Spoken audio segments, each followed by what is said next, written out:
Ladies and gentlemen, this event is happening in a hybrid manner here at the TJ and also online. So good morning everyone here and online. And as we see and we begin activities in this period, we would like to come to this fifth panel. We see Ivanise, we invite Ivanise to be here with us, Fernanda Divisier, our lecturers, Dr. Rogerio Giannini, Dr. Flavio, Professor Yolette Ribeiro, and Professor Dr. Altieri Frey. Our speakers will speak of care in mental health and social educational.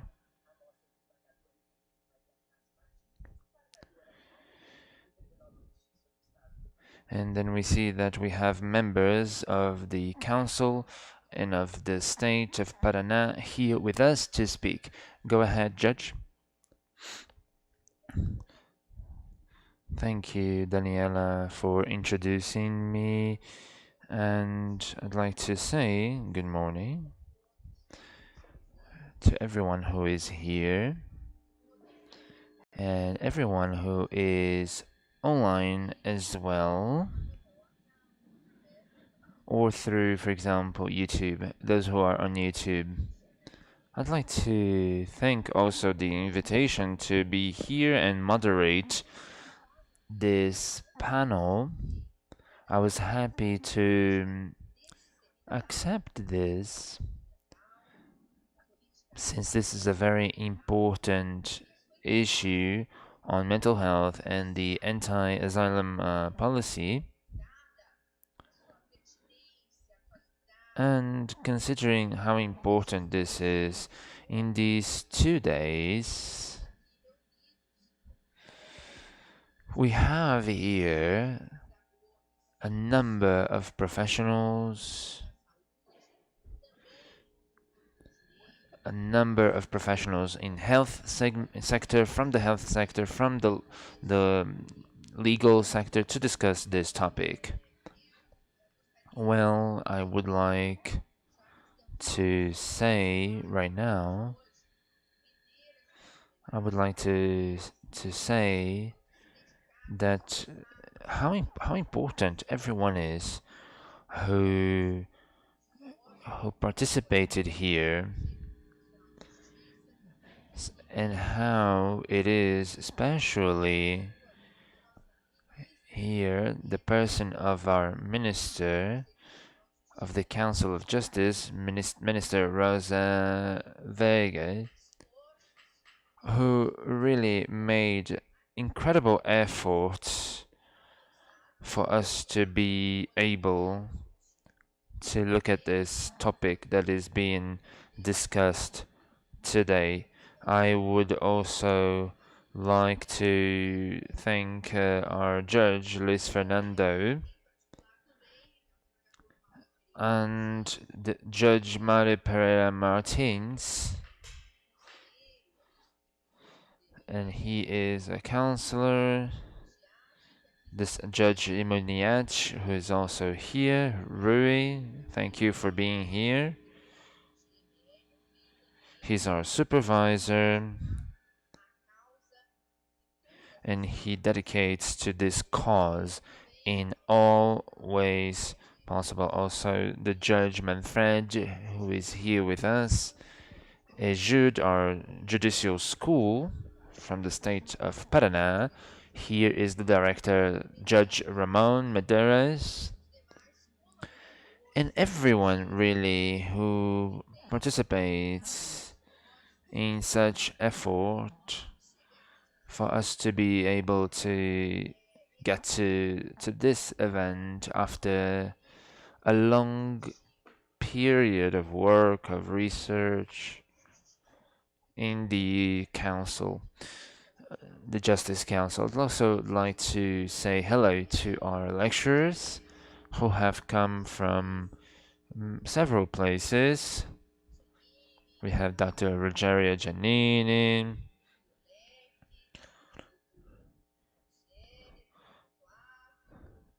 Dr. Fernanda, and of course, I'll call you to speak at each moment.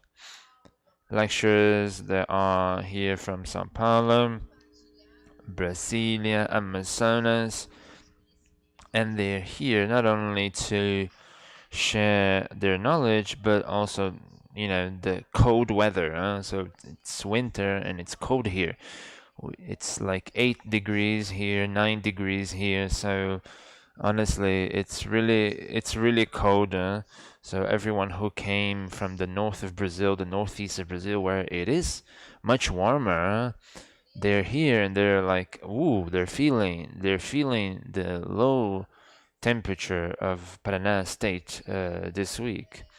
So I would like to, after having said that, I'd like to begin this panel.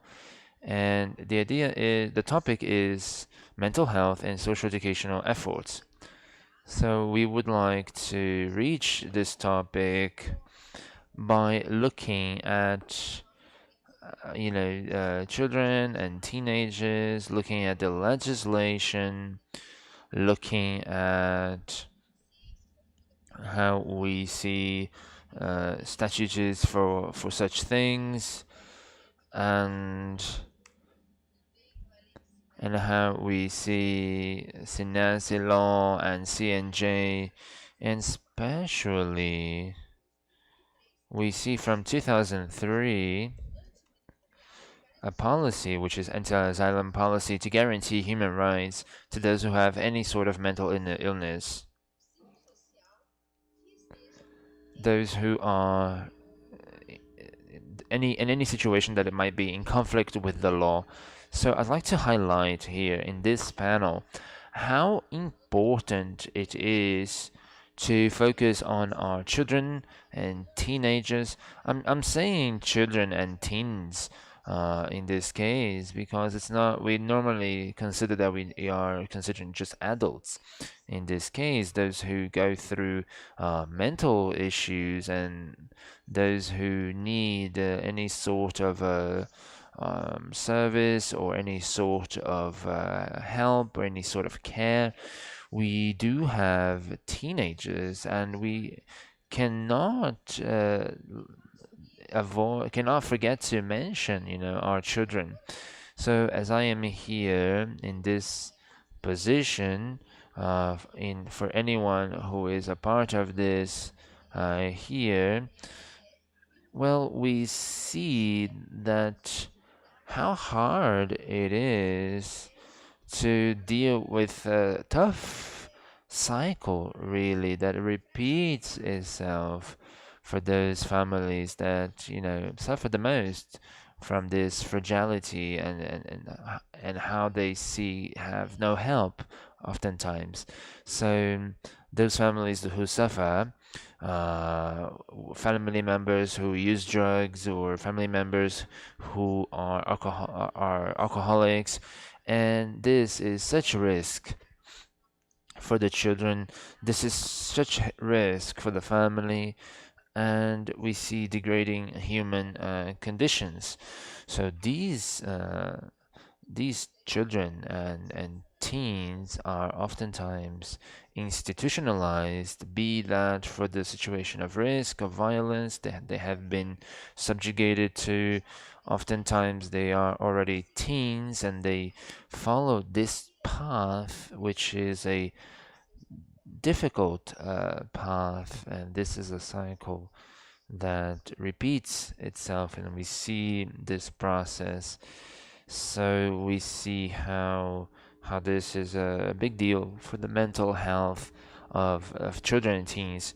We see we see that, of course, this makes it harder for teens and children to deal with this, and they end up sometimes in criminal behavior, and when they come to be incarcerated, depending on their mental health, on how they're dealing with this becomes a real issue, and this cycle tends to repeat itself. So that's a very concerning thing. Well, considering that, considering our experience, this really shows us how important it is to consider social education and work, the protection of those who need. I'm sure that we will have lots to learn from our lectures today. They will be, of course, speaking soon, and I will call each one of them. So, so I'd like to introduce Dr. Rogerio Giannini. He's a psychologist. He works with health, education, popular social education. He is the president of the Union for Psychologists in Sao Paulo and Abrasme. It's called Abrasme. Welcome, doctor, and you can proceed. Good morning, everyone. I appreciate the invitation. I appreciate this opportunity. I do have a text that I want to read. Let's see. So, literature and cinema have been speaking about this awful situation for decades. The writer Machado de Assis has spoken about this, and he spoke about this 141 years before. I've always asked myself how we could have such situation in society and the, the power to actually put people in such conditions. Well, this cinema in Brazil has treated this topic in many occasions, and I ask everyone to remind themselves. I remember, for example, movies such as, in Portuguese, Laranja Mecânica, and such other movies who deal with this topic, and is one of the most tragic cases in cinema. And there is this choice to live as a monster or to die as a person who is there in that situation. So when we see how this happens, when we see how these things work around, we see that there is this idea of death brought by lobotomy. So we know that the character is dealing with this paradigm, science and psychiatry, and there's no way to evade. And we see that there are many works on this, and we see that it demonstrates how complex it is, how deep this is, the characteristics that should be part of the acceptance, that should be part of how we deal with the traditional psychiatry practice and how it has its power. If fiction is not enough to deal with this issue, let's look at the facts. So let's look at the therapeutical and studies that were published in 2018, and they are to deal with the national mechanism for care and by the public ministry in Brazil that deals with this issue. Well, to sum up this expression,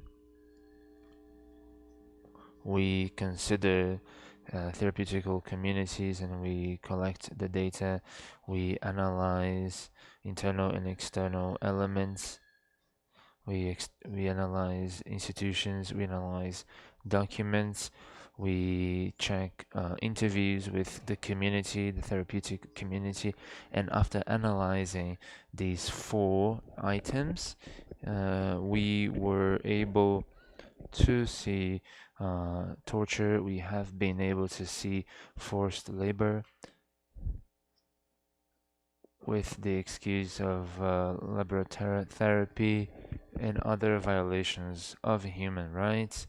And the report is extensive And this is I have inspected one institution myself, and I have seen it. So when we consider this, and there are institutions dedicated for the service of teenagers by the ministry, the public ministry, by the council, and all the other secretaries, municipal secretaries, and we still see this behavior, and we still see that these institutions operate even though so many issues were encountered. So we see that these situations were determined by the law, so by a judge that made a decision to allow for that to happen. So to sum up, we see that this generates psychoactives, and this generates the guarantee of public resources that are sufficient for such situations, and with the recommendation, the explicit recommendation of such. So, and this is like a bad deal, really, very bad deal. So we consider this as a way to look at this resolution, and we consider this as a way to establish. Oh, I'm sorry. I speak very low, and well, I bring this example to emphasize how much we see as a connection between this situation and how we see a policy for anti-asylum, and we see how it's important to have guidelines, how important it is to have the law being put in practice in this country. And we see, I repudiate and I stand against the use of such practices in Brazil. I am somebody who wishes to see how these new ways of treatment and therapy, and I agree with the law that pushes us to make it happen. These laws or regulations have not come from nowhere. We see that it is part and it is originated from those struggles that have happened, and how I would like to highlight the what we see.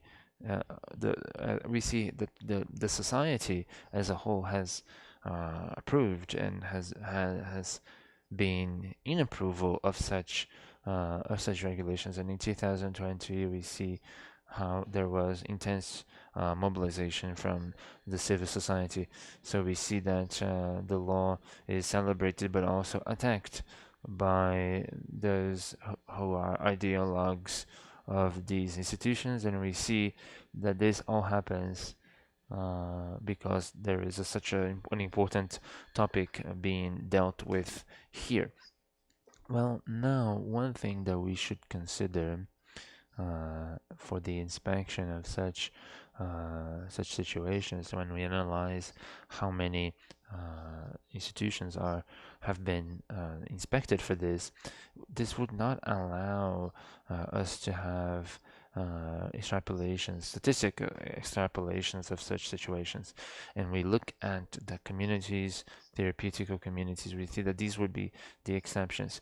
Not trying to get into this discussion, but this inspection was not the first, was not the last. Well, many other communities were inspected, investigated in many other ways, and this results in a number of so many that are considered in this report. On the other hand, we see how it is important to look at the argument that if you find 27 places where there is violation of human rights, that it is something important, or in any way, shape, or form. So if we see that there are, for example, people in slavery, for example, before questioning the relevance or the statistics related to this fact, we should have the ethical reaction of mobilizing efforts to change this situation. I would like to use this moment to highlight something because I see that this is definitely in a mix of effort. Well, we look at how these communities are considered. So what we should understand here is what is its function and what is the strategy of domination that exists today, and how should we consider the neoliberalism that exists today? One thing that has caught my attention in this expression is the conception of person and human being that considers uh, what actually is a way that is a violation of human rights. When we see the responsible for these communities and the pieces of work that are established for this, and we see that those people that are using drugs, we see that it is some sort of a failure, moral failure. That, and we look at the difficulties of handling their own issues. They're weak and they're very gullible, and we need to see how important it is for them to use religious indoctrination and other efforts to shape those individuals. And we see how we consider uh, the genetic uh, the genetic source of such diseases, such as drug use, for example. So we look at moral elements, and when we see a religious aspects as a sort of a fight, struggle between good and evil. And this is actually another component to to say that it's necessary then to basically uh, the idea is to save, they say, the idea is to save the person who is dependent on those drugs. So when we analyze the efficacy of these so-called treatments, we understand how many times a person would be brought into these programs, showing how much of a failure these treatments were. And we see also the idea of how there is a phenomenon which is to have as many people as possible hospitalized, and then they become the monitors. These people become the monitors of these institutions. They start to live in these communities. These people work there in exchange for housing and food in a state of servitude. And when we look at how we see the suffering of mental illness, individuals who suffer from mental illness, we see how this is connected to uh, how how this how this element makes it happen that the majority of men in the prison system in Brazil suffer from some sort of disease related to drugs, be that illicit drugs or licit drugs. And we see how important it is to actually look at this. So we see that the cure, what is considered the cure, and this is not something that is very uh, established, and the final product really is the hospitalization. And what they consider to be most important is to have as many as possible. Well, in a country that shows such a gap in how we deal with individuals, we see that incarcerating these individuals is a strategy to control individuals, and it focuses on the poor people, it focuses on black people, it focuses on people who have uh, um, deficiencies or any sort of, disabilities. The idea is to get rid of those who are invisible, and we see how this is a big deal really when it and how these issues are dealt with. So we understand then that it's necessary to beat these people, to kill these people. And then this becomes the production of anger, the production of fear, and this is something that is all over the place. I would like to also say that what we find in these communities transforms people into goods, into products, and we deny access to health, and we see only the social condition. The idea is not that it should be successful. The focus is that it should be number, so there should be a high number of people being served, and this is a machine to segregate those who are not welcome. Well, we see that these communities are not there for the sake of we remember how lobotomy and all sorts of issues were really also used as an excuse to deal with these people, and we see how this was a strong issue when we see um, a marker for misbehavior against for example the sexualities of people and their situations, and we see that the wording of fraternity, the wording of any sort of issue, we see how this is necessary for the sake of protection of private property and the means of production. So I would like to reiterate that these communities are not communities of actual treatment. Um, so they're not for that, and they are uh, a way to control the masses through indoctrination. And we see that obviously there's no cure in its strict form. There's only salvation or redemption, and this comes through the rendition and submission. Thank you.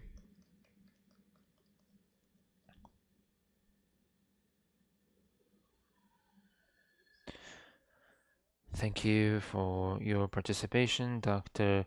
Rosario, and I'd like to call the next speaker, Dr. Yolente Ribeiro da Silva. She is from Amazonas. She's got a graduation in psychology from Brasilia. She's master and doctor from the University of Brasilia, and she's part of the program of post graduation in this state, and she is part of this institution. So, Dr. Yolente, please. Thank you. Good morning, everyone. I really appreciate the invitation, and it's such an important topic.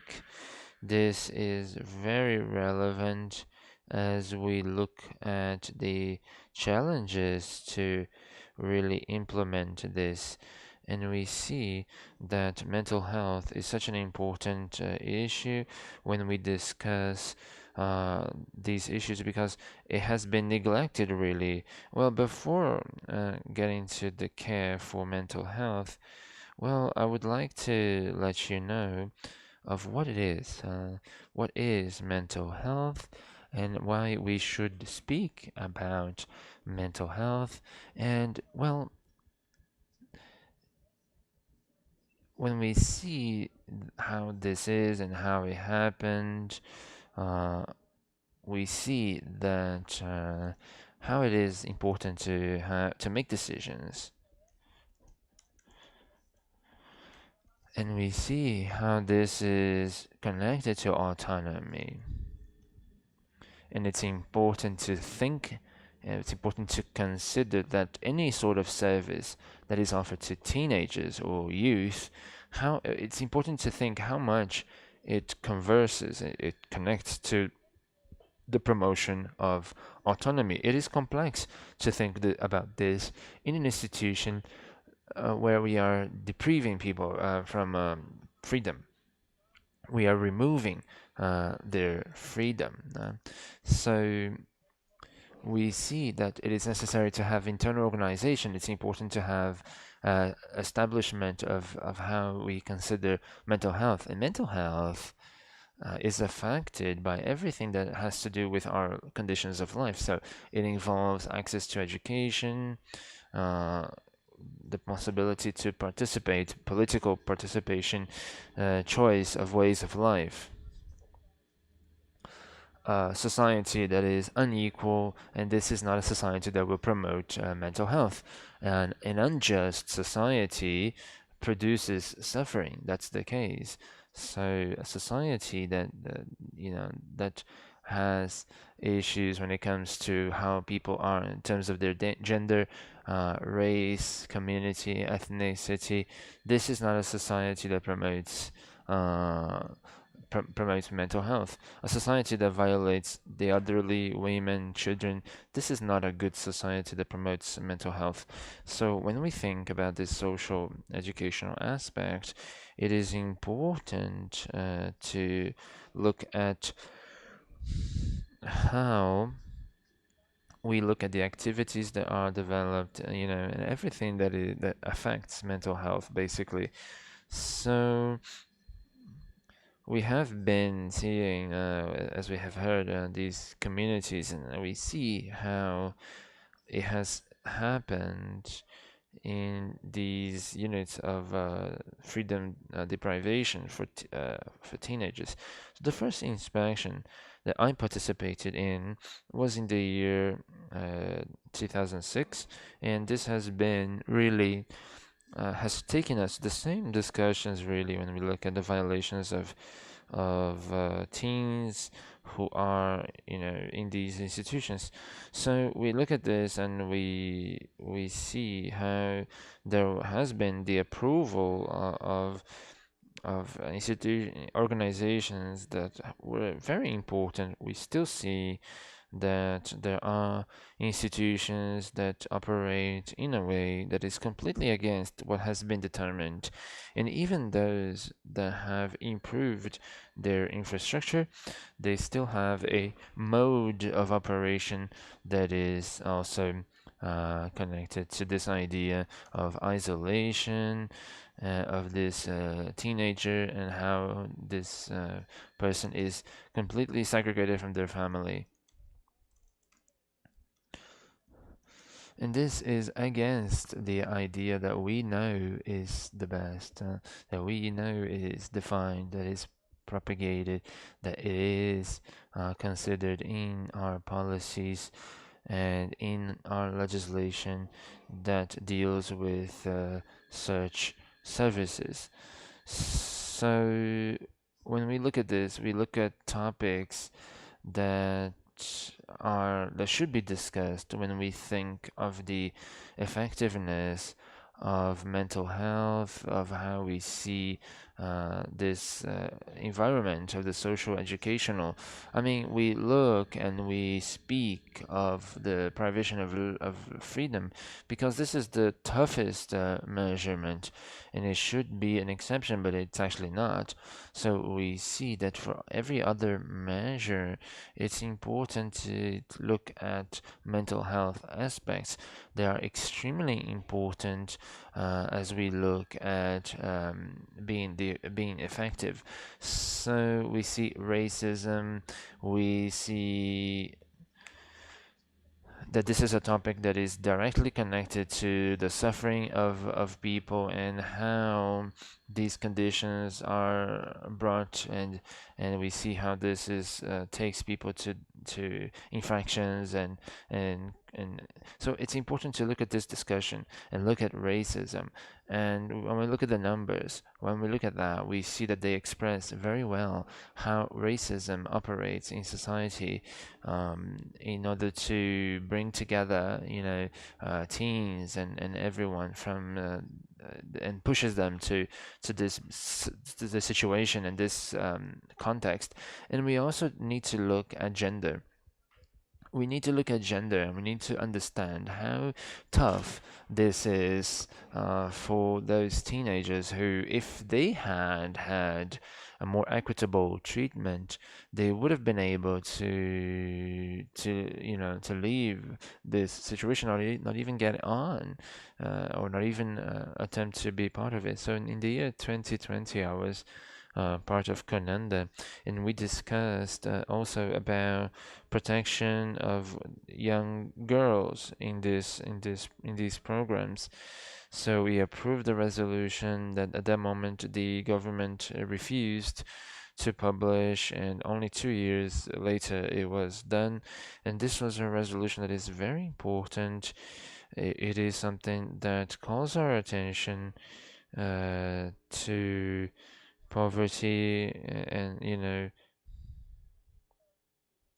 we see that it could be considered trivial. It could be considered, for example, like the right to have tampons. So, and we see that this is like these girls are exposed to violence, to access a very simple thing, which is a tampon, for example. So this should be a guaranteed right. This should be that, and then it's not guaranteed. So a series of violations, and this is connected to the production of suffering, right? So we see that there is no guarantee for these individuals to have a dignified a life, something to offer any sort of safety. And this is connected to how we see the hyper medicalization, the use of medicine that is extreme for these teenagers. They complain more. They are they receive these drugs they have this chemical contention, really, so they can stop complaining, right? So we see that this is an abuse on these young girls, an abuse, and they're done in this way as a way to basically discipline these girls. So when we look at mental health, so we're not just looking at actions that have to do with health, that have to do with that. It has to do with how everything considers, and how this is important for the idea of how we do these measurements and the social educational aspects, and we are part of them, and they are not applied in an articulated manner.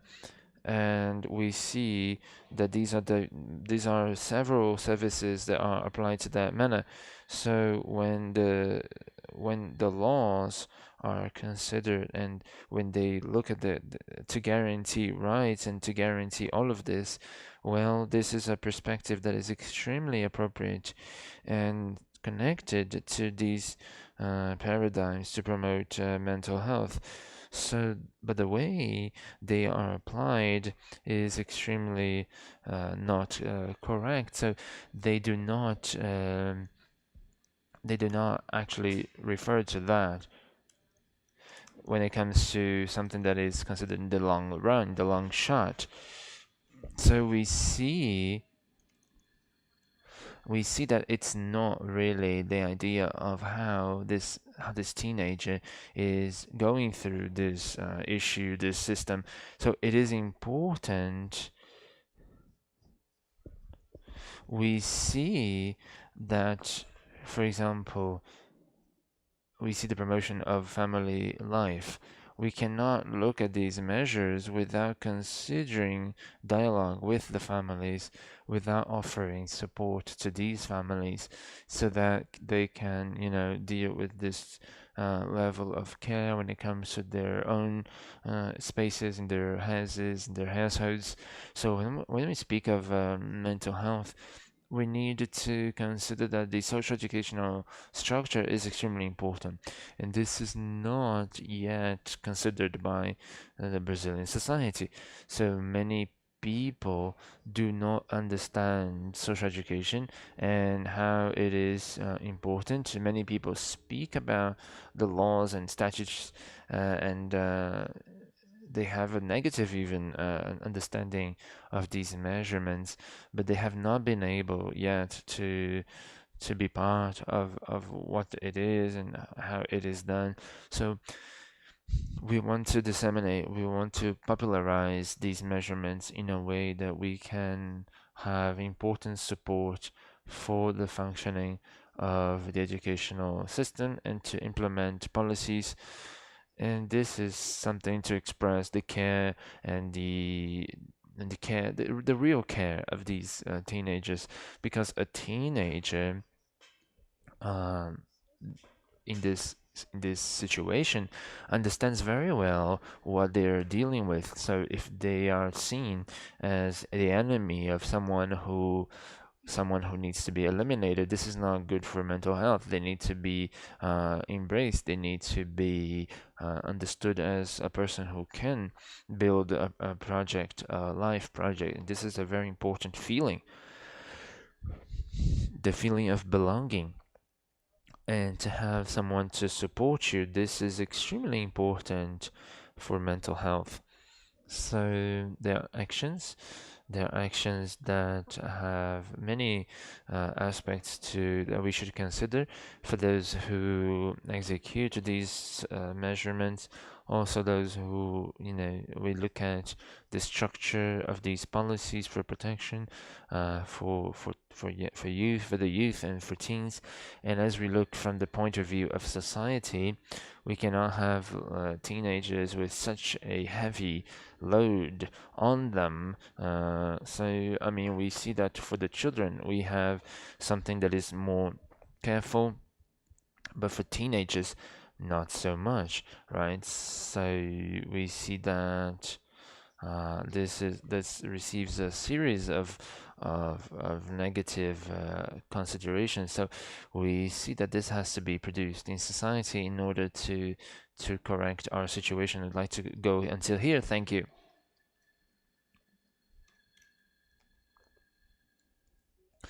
Thank you, Professor Yolette. And now I would like to call Dr. Asiel Freire and our next lecturer.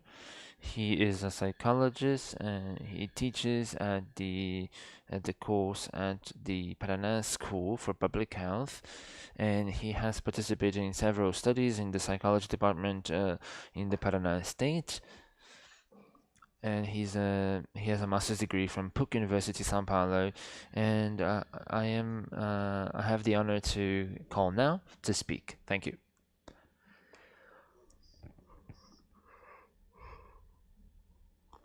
Well, thank you. Hello and good morning. Uh, I really appreciate everyone who is here, everyone who is attending online as well,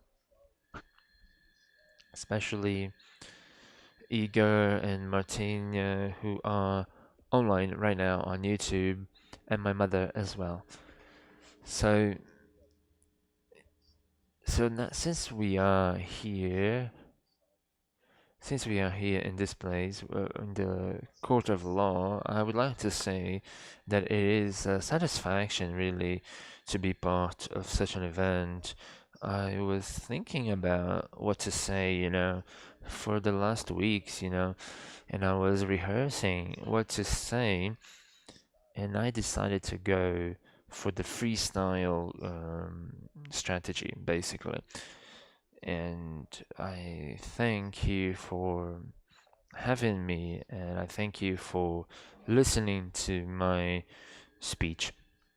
In 15 minutes, what I'm going to do is I'm going to share a few ideas so that we can debate them, so that we can consider them, and so that we can have a moment of interchange over them.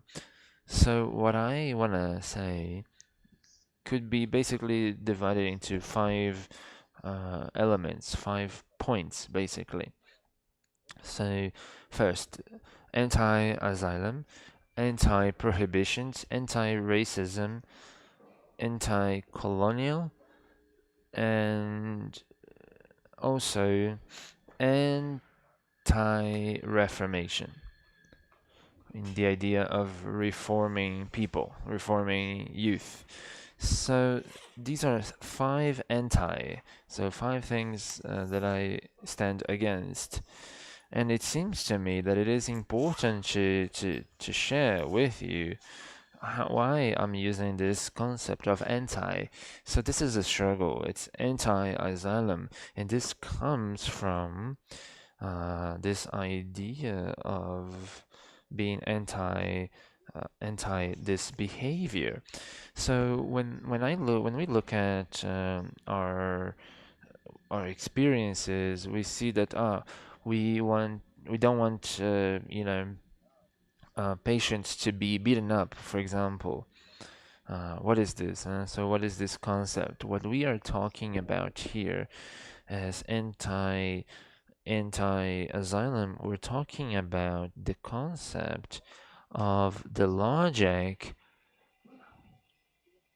which is at the top of the pyramid, at the top of the of medicine practices. We're looking at how this should be changing, how should this should be abolished. So, and that's why we say in Brazil, we say anti-psychiatric houses.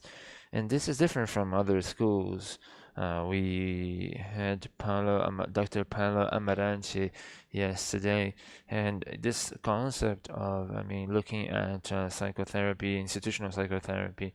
So anyway, today, evermore, it is clear that when we are going against something such as that, of these five things, I remember something that Angela Davis said. When we see structural racism, when we see systemic racism, it is not just about not being racist.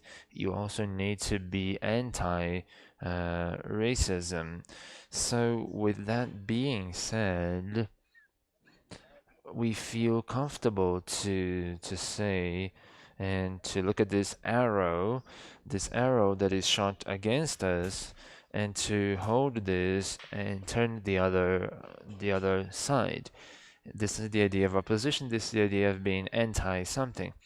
So that's why we say anti-asylum. This is connected to the slogan of a society without asylums. It's not just about tolerating such places. It's necessary to dismantle these places and dismantle this network. And we see that they are connected to these asylums, everything that is connected to these asylums.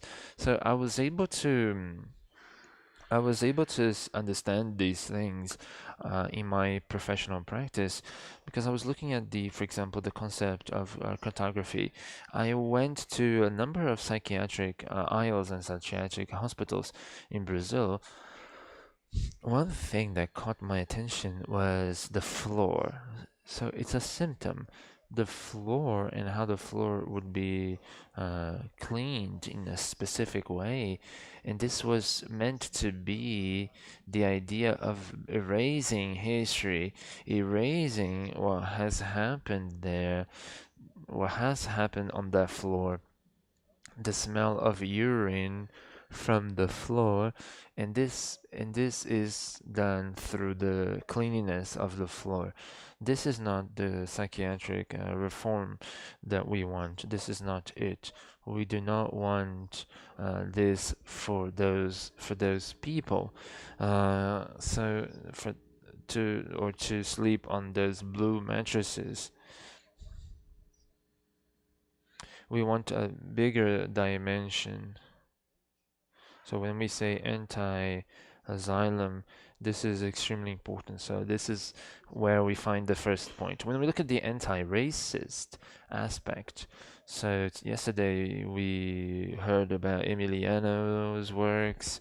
We see today more than ever we are bringing Frantz Fanon to these discussions, because I mean it is important to highlight that what we have seen, what we see basically, the continuation of having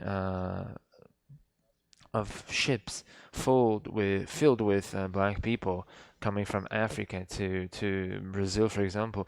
We see the idea of what color of skin, what is the color of the skin of people who are in prison today. So we see that there are the most people in the prison system in Brazil are black people, and we see that this is a crucial element. And Lima Barreto was there 100 years ago to tell us about these stories. A third thing, the third anti that I want to bring here is the idea of anti-prohibition. So if we are going to do this, if it's going to be anti-racism, if we're gonna get these vectors, if we're going to bring this from the other side, if we're going to do this, we cannot tolerate prohibition. So it has taken a long time. We have had these struggles in the anti-asylum struggle. There is a symptom in this, which is the delay, and how we see caps a day. And look, the first experiences that we had, this was in the year in the one in the year like 1980s. Another was a moment there, and when we look at the first camps a day, we see that since the year 2000, there's like a 10-year delay from one thing to the other. And this is a symptom of anti-asylum struggle, and considering also moralism, and other issues, we see that it should be considered, it should be established, it should be understood in this way. So we should not look at this a society without asylums, and at the same time tolerate that people are incarcerated for small amounts of drugs, so that we see that it's important. If we had more time, we would be able to speak about this in another way.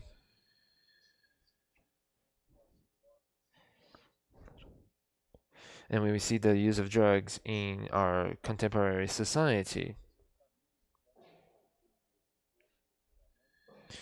and we see a number of researchers.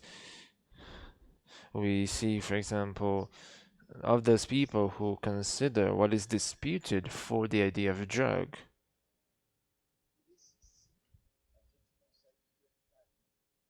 When we see that we have a cliche, and we have a cliche of people who are marked for death, and this is the extermination and the killing of individuals. So when we look at when we look at drugs, if we don't understand this idea of how drugs are considered and how they should be considered, we become those who naturalize, who make it natural to have a sub race, an under race, which is chemical dependence, people who have drug who battle against drugs. So they did this because he is a drug addict. So what do you mean by drug addict? I'm not talking about denying this idea of the syndromes of abstinence, of some circuits who exist, or cycles, vicious cycles that exist, that they can have when they are dealing with these substances. But this has to do with the fact that to be a drug addict, I like to say, when I have opportunities to say something, it is a glass building uh, over a sandy floor. that does not sustain itself. So there are works on this topic. Professor Enrique Carneiro, the manufacturing of addiction, on how we see this understanding and how we need to be careful with this idea of being a drug addict. So I used my 5 last minutes. We look at the anti-colonial aspect that we still have here, and we try to understand the anti-colonial, not for not for being against what is from outside, but how to do the anthropology of these issues and how to season this knowledge with our vibration, our ashe, our understanding, our culture. So I get to this last point, which is the anti, and for not having the best term, it is the anti-reformation.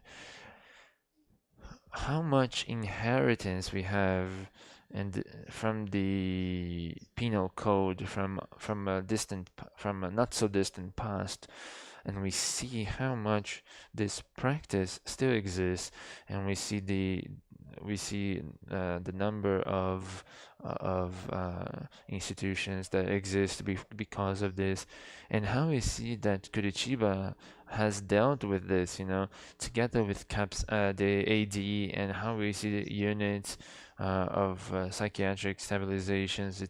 It's these places are places of hospitalizations, and how people are mistreated in these places.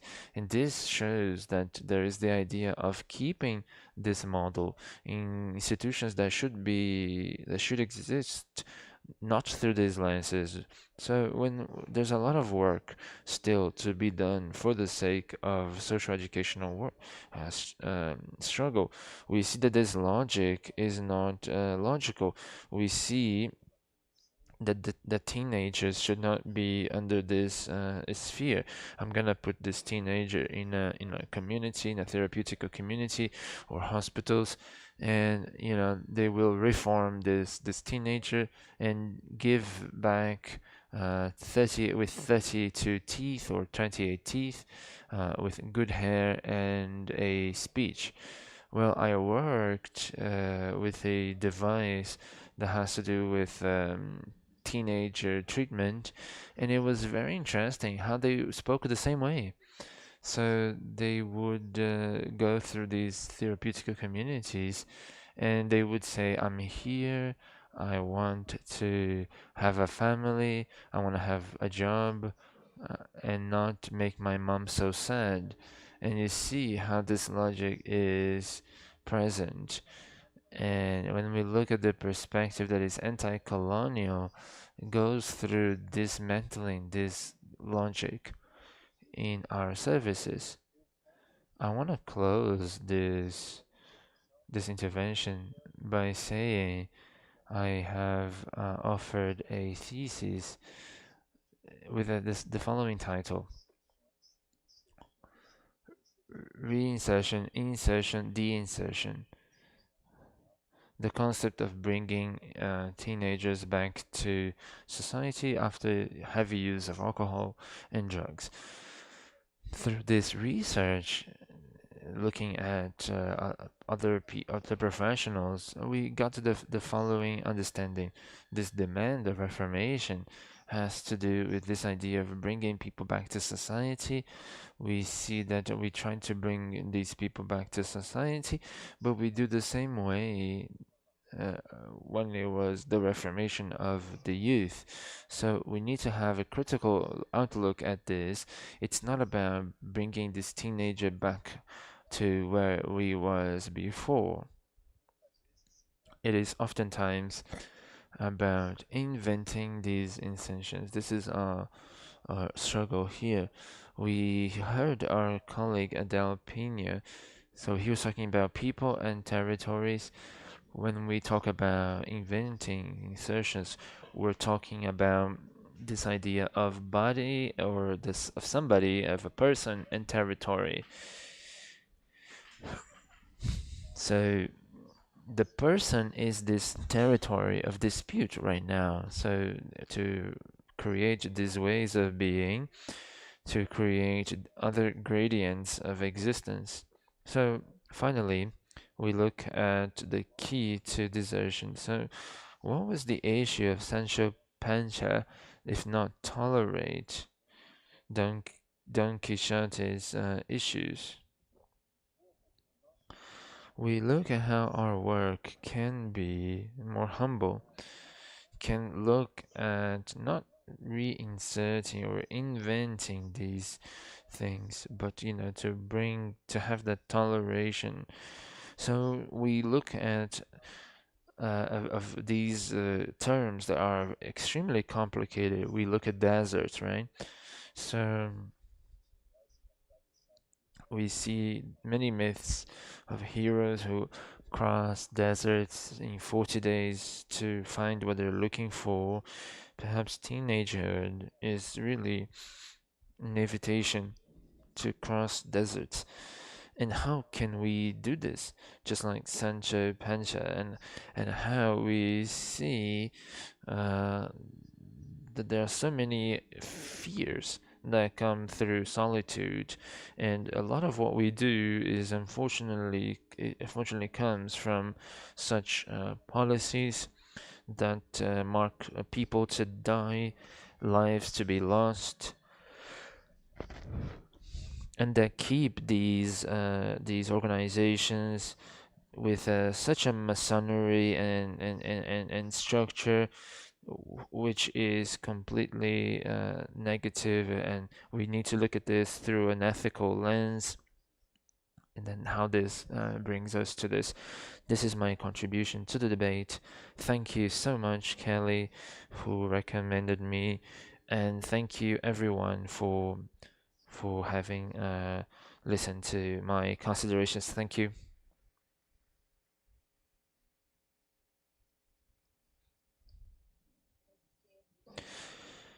Thank you. We would like to register here and let us know, let everyone know of colleagues who are here, such as Dr. Edinada Sansa from the CNJ, from the judge, from this court, of course, the substitute Judge Marulay, Fernanda Karen, Judge Dr. Claudia Catafesta, who acts very strongly in Paraná when it comes to social education.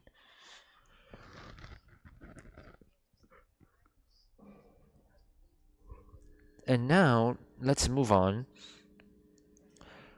Let's let's invite now Dr. Flavio Amerigo. He is from the state of Sao Paulo, from the University of Sao Paulo. Please, Doctor. Good morning, everyone who is here from on YouTube as well. Thank you for this invitation. I mean, I really appreciate this. I'll begin my speech right now, and I thought about, bringing together a presentation the best way possible, and I was realizing that, when we have like 15 minutes, it's not so easy, but, anyway, what I do have here is a salad of reflections. In my case, the difficulty is that there's not necessarily a theme for this speech, so it's challenging. So anyway,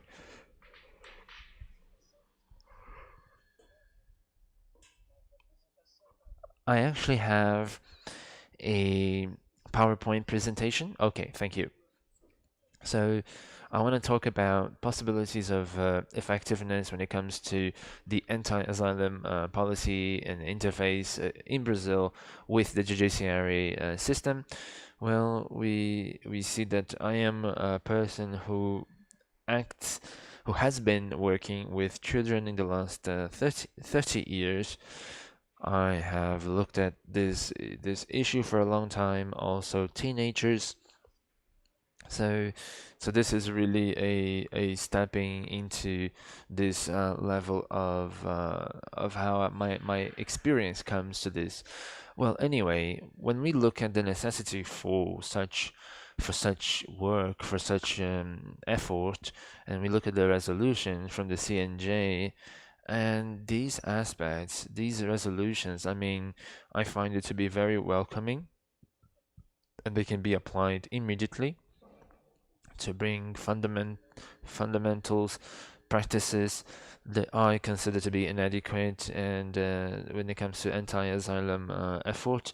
And at the end, I also would like to highlight when it comes to the material aspect of what happens on a daily basis, and how we see ourselves looking at these cases that involve teenagers who have committed certain crimes, the conditions, the practical conditions that we find for this resolution and what is there, and so that we can make it happen, right? So in Brazil, there is this phenomenon that we have a law, we have a norm, but it doesn't stick, so it doesn't catch on, and because of that, it becomes rather difficult because there's not the same level of connection to these issues. But anyway, it does not mean that these are not necessary. It's just that, I mean, some of these resolutions from CNJ are extremely important, and these are like excellent resolutions, and we see that these homeless people, I mean, there's so much that should still be implemented. And anyway, well, when we look at the 22nd article, this resolution can be or should be applied to teenagers who suffer any mental illness or any difficulty or any mental health difficulty. And while there is no normative effort, this we should consider this resolution for the necessary adaptations, and this is based on the statute for children and teenagers that we have in Brazil. Well, this means that there is a specific normative, a specific regulation for this, that is going to come, but this can already happen. So this can already take place. So when it comes to legislators, it is this way, right? So when we talk in this way, whatever might be possible to do, right? So we speak in this way so that it might be applicable immediately. So when we look at the perspective that we have from CNJ to look at the policy and to look at when we look at this judiciary policy, anti-asylum, when we look at this social educational environment, I would suggest that these should be connected to the social educational aspect of this. So this is what Rogerio brought to us, therapeutical communities, and this can happen outside of the social educational effort, and it's very relevant. Actually, I believe that CNJ can contribute a lot, to this, and to these practices, that have been adopted in the relationship between the judiciary and these equipment. So let's get to this. So why? I mean, what are the specific elements that we should consider, in the penal aspect when it comes to safety? I mean, that make this, not just applicable as a resolution in the social and economical element. I mean, the resolution begins by bringing up, a person who is lost in mental health, and we see that in social educational aspects we have no elements that can help us at the moment with this when it comes to the public ministry. I mean, during the pandemic, many places many activities were abolished, and we see that there's a level of actions that are taking into account and we see that this is when it comes to how we handle adults, and we see for these cases of teenagers, I mean, how they should be, and we don't have that. So at the moment, we do not have also a way to handle this in a way that is the resolution, specific resolution. So when we look at that, we see that this is not how we find, hospitals of custody, something that is equivalent to this, and how this is considered in the law. For the sake of understanding how this does not make sense for such situations, as we want to establish any sort of legal measure to those people who are not actually possible to be done with. So when we look at another perspective for this, which is we have other difficulties, which are in the penal code in Brazil. We do not have much to offer. So there's a very low level of norms in the federal law. When we look at the penal code, we see that there are many devices that create this statute, for this insecurity, really, legal insecurity. So when we look at this topic, it gains a chapter, and it gains a practical element for these struggles, and they are very generic. The norms and the text is very generic, to understand the system and to have a plan. The plans are very generic. It does not deal at all with the bigger issues and the most important situations that do happen. So they decided to basically repeat the norm that already exists in the penal code, saying that teenagers who commit crimes have, if they have any mental illness, they have to be taken to the adequate place. It does not mean much because it does not solve anything. So this shows us that there is this relationship between teenagers and adults. I mean, how there's a little difference between the treatment, and we see that this topic generates a wide variety of establishments. I mean, we see the public ministry that has a lot of freedom to work with these issues, to decide if they're gonna start a lawsuit or not against any infraction. And on the other hand, we also have uh, a lot of opening for discussion and debate because these things are not very clear. So if there's any teenager with mental issues that has committed a crime, then I mean it can go through. It can be a simple measure, social educational measure. It can be also something extremely harsh. So when we apply any social educational instrument, or if we apply both, if we do protective measurements, social educational measurements, this becomes subjective. It makes it very subjective, and it makes this basically just the decision of a personal decision from a judge. And when we look at that, we see that this is a teenager that cannot, in this case, benefit from a social educational intervention. So we look at how we have little orientation really in this environment, in this legal environment, really. So I am bringing up these topics as they are fundamental to how we deal with the social educational aspect of this.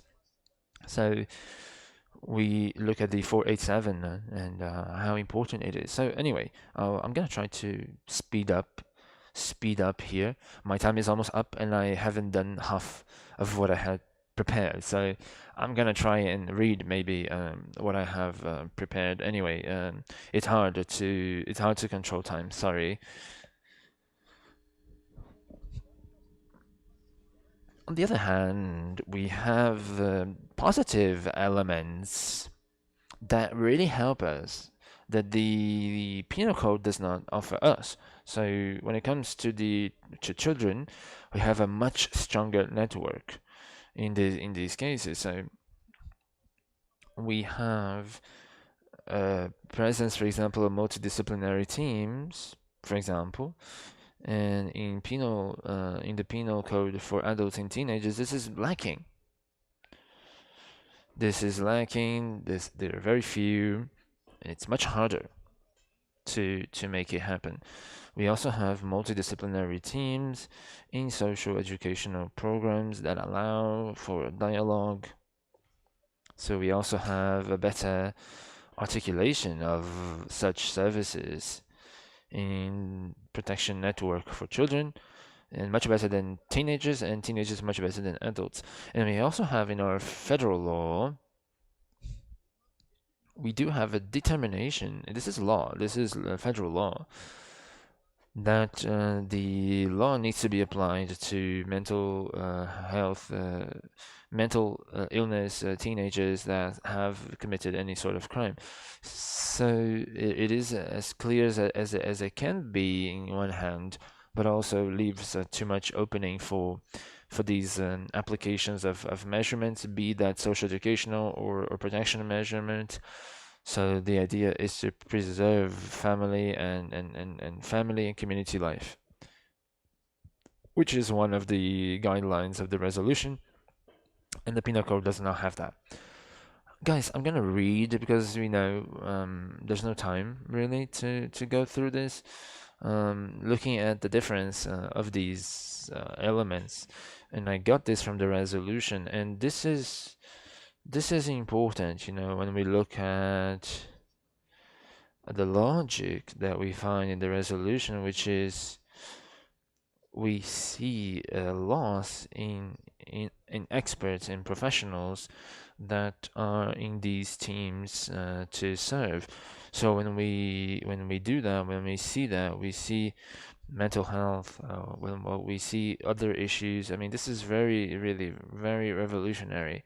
So the experiences that I have, unfortunately, when I look at the experiences that I have, when I see psychiatry, when I see these things, it's really a disservice to the social educational programs, really. Anyway, compulsory hospitalization only possible if it is benefit to health. So this is interesting because only when necessary for the health of the individual, it's not going to be in a psychiatric hospital. Also, compulsory hospitalization of a teenager, it cannot be anything that has a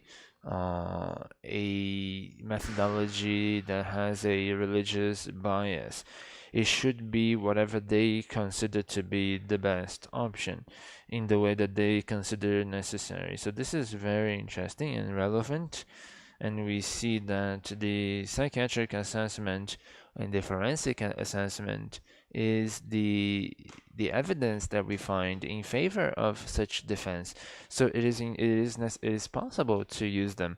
So this is revolutionary, really, and my experience in the execution of such things. I mean, I'm not able to. I have no more time anyway. My experience is that when a teenager is incarcerated for such a severe case, and obviously this is important, and there is a report from the social educational team saying that they should not be hospitalized. A judge would also would always ask for a psychiatric analysis when it comes to trying to really have an analysis of this teenager, to really understand who this teenager is, and it is hard, it is hard to have that done, because the psychiatrist would come and say, oh, he's or she is a psychopath, has mental illnesses, and this was enough for this teenager to be 3 years hospitalized. So if only the defense can ask for that, I believe that this is revolutionary, really. But this is something that can make the resolution not stick, right? And I promise I'm gonna finish now, because what might happen is, I mean, this might be the most important point in my speech, really, which is, I think it's topic number 8 or number 9, I think, I don't know, is when we consider to be the practical condition for such a resolution is to convince the judge that when there is mental illness in a teenager who has committed a serious crime, should not be considered it should not go unpunished, sure, but it should be done in a way to minimize the risk of repetition of such crime. So we look at this topic. We obviously can analyze this idea when we talk about the anti-asylum speech or policy. It does not work, on its own. If I cannot tell the judge, if I cannot just show the judge that the intention that is to basically avoid having such situations or such cases where this teenager in this case will make the same mistake again or commit the same crime again. This is not going to stick. This is not going to happen. So it should be really reasonable. It should be something that allows us to really put forward this thesis. So I believe that this resolution gives us mechanisms, and I see this inspiration from experiences in Minas Gerais, in Goiás. I see a very clear path to doing this. I see that it is possible. I see that this individual should not feel that impugning such matters. So basically, we see that this has a therapeutical effect to it, and we see that this subject is responsible for this element. And when we consider responsibility, we consider somebody, it's not to take someone to a dungeon, for example. So the idea is, this has to be clear. This has to be clear enough. We have to have guides and PTS that are clear enough, that is doable, and to improve our health system in several aspects. One of them is the essential device, really, to have a therapeutic follow-up. I'm talking about severe cases. When it's not a severe case, then of course this is something else. It should not even be part of the system anyway. And when we look at our everyday experience, we see that these kids really go through severe actions and they commit severe mistakes, and we see that the logic here, the concept here, is not sufficient really to work on their freedom. So there's a series of elements that we should consider, and we should be able to present to judges that there is a viable alternative, that these teens are not going to repeat it and their mistakes. And then thank you for I have gone over time. I apologize. Thank you.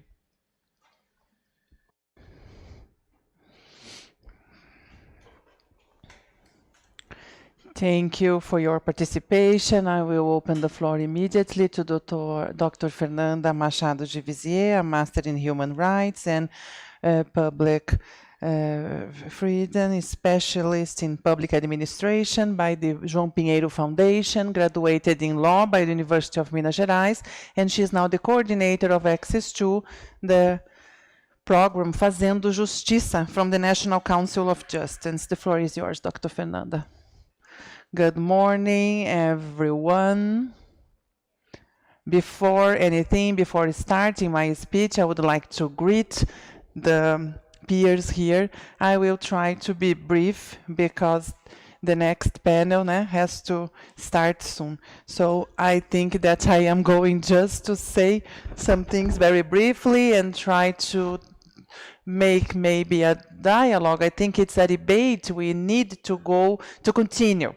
I would like also to thank the Court of Justice here in Paraná for holding this event on behalf of the Judge Rui, and also the organizers of these events, Fred, Dr. Reginaldo, also here, and also Tandara, Sara, who were essential for us to organize such an event.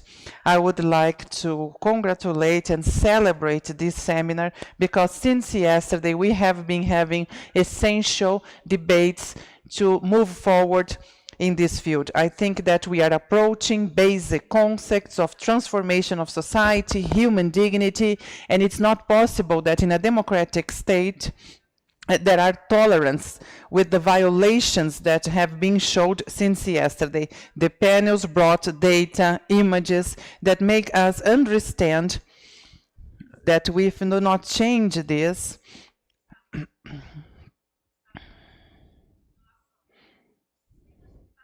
the systems of the prisonary system is built by an unequal structure, gender violence, classism and heterism. So historically, the advancement of capitalism presupposes the exclusion of those that were undesired, unwanted, and this exclusion is also in the social educative system. The genocide of the black youth is also the same that would put black people in prison and remove from them the right of existing and isolate them from society. So we can debate on mental health with adolescents and also the youth. It is necessary that we know that this is the starting point. So we are talking about a system that in its basis presupposes exclusion. Before the Constitution in 88, this care for children and teenagers was based in the irregular situation. I think that everybody here has shown that, and the understanding that this public was an object of rights.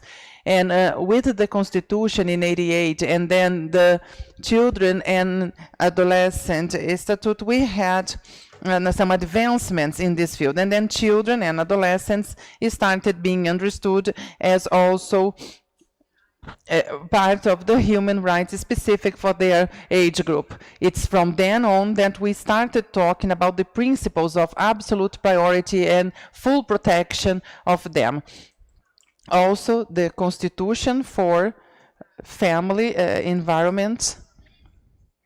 I mentioned these principles because they must guide every and any debate on the attendance to these children and teenagers suffering with mental diseases, as already presented by my colleagues here. In the last years, from the advances that we mentioned, we still live with these results, these effects of the minorism and serious adolescents with these mental disabilities. They are being kept, they are being denied their freedom, like Penai Sari. It shows the need for a treatment where they can have family relationships ensured. Other treatments carried on in their bases. I think Flávio showed this very well, and also Rogério, who approached this matter of the community, therapeutical communities. We have to treat teenagers without having them freedom and without violating their rights. If we have bad effects resulting from this kind of care, this can be devastating for anyone who lives this peculiar situation of development. then the concern of the legislators to ensure that teenagers can receive support in their communities and in health units, as the juvenile justice system are not prepared to ensure appropriate treatment for them according to the national and international regulations on rights.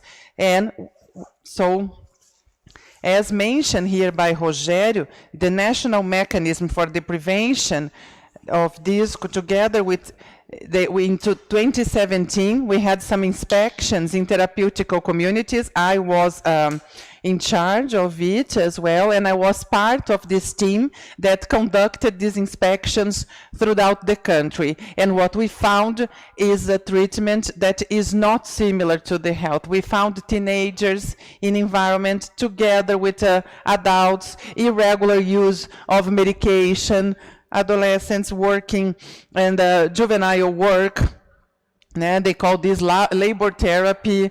So they had the right to education denied, as well as being with their family once they are removed from their life in their community. Very often they were being sent to this juvenile justice system by the justice system. So we should ensure legally their protection and their rights, but they were sending this to more public policies with the characteristics of asylum, which is against Law 10216. What I think that we are trying to do here today and in our daily lives is a system to ensure the rights, since 2006, with the resolution, when the resolution was approved.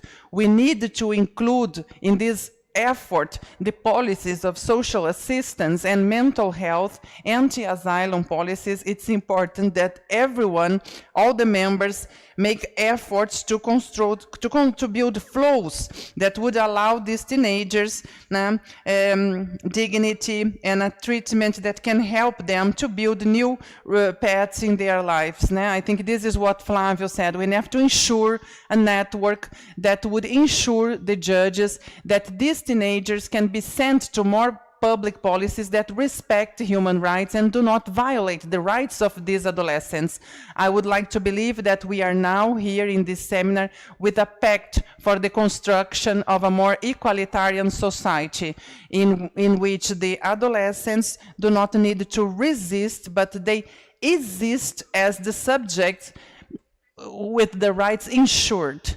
And I would like to use this moment so we can have this debate on mental health and also a society that is able to attend these adolescents in all their diversity. And we can think about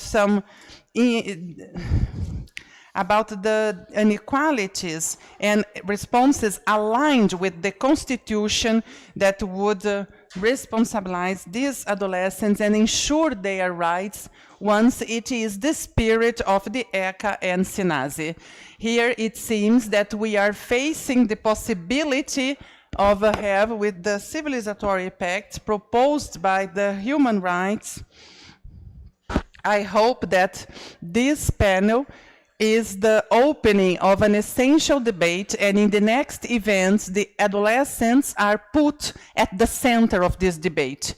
And I will conclude by saying that yesterday a lot was said about silencing these people with mental struggling, that they were silenced in these systems, asylums and juvenile justice. So this is why I would like to mention those adolescents that do not have the right to have a voice in this system. We need to bring these adolescents for this debate together with us. Yesterday, Dr. Genie spoke in her fantastic debate the possibility of building a world where every world is comprised. I want to believe that this seminar is the kickoff to ensure this dignity for these boys and girls who are there with their rights denied by this system that violates their rights. Thank you very much.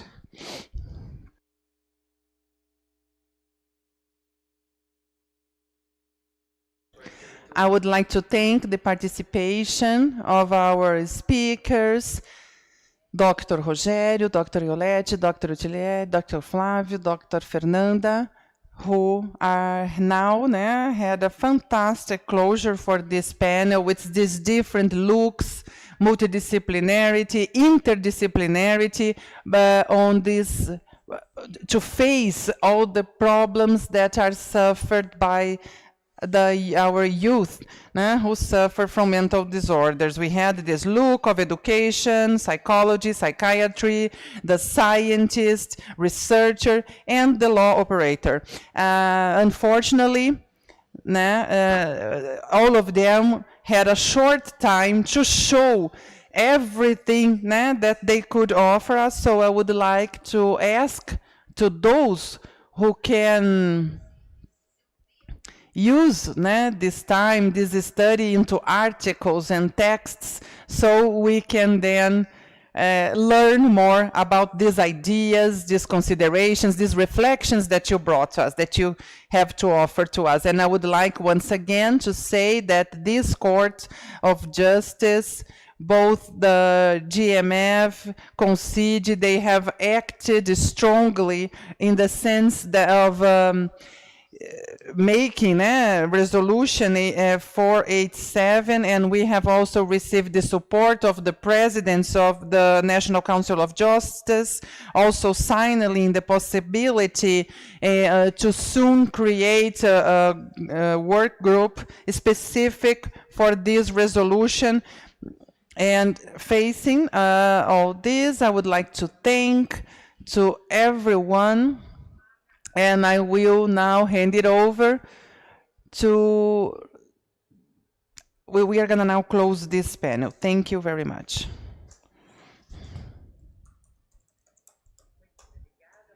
Thank you very much. We would like to thank for the President, Judge Maria Trades Martins, and also the speakers for honoring us with their valuable presentations. And I would like now to, I have a piece of information. We are gonna have a brief coffee break, 5 minutes for you to take your headsets in order to see the next panel. So you need a document with a photo. You cross the glass door there. They are there ready to offer you the interpretation equipment. And we are going to retake the activities, resume our activities in 5 minutes. Thank you.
the sixth panel. And here we have Dr. Edinaldo Cesar Santos Jr. He's auxiliary judge at the National Council of Justice and the director of the School of Judges here in Panama, Ramon Nogueira. We also have somebody who's online, Dr. Flavia Piovesan, and the lecturers who are online, Dr. Louise Southland and Dr. Luis Greco. Our lecturers will speak on international experiences and the care for people in mental suffering in conflict with the law. Well, at this moment, I would like to invite the issued director, Judge Ramon de Medeiros Nogueira, to open this panel. Please, Judge Ramon. Oh, thank you. Thank you. Good morning, everyone. It is always a satisfaction to, to be here with you.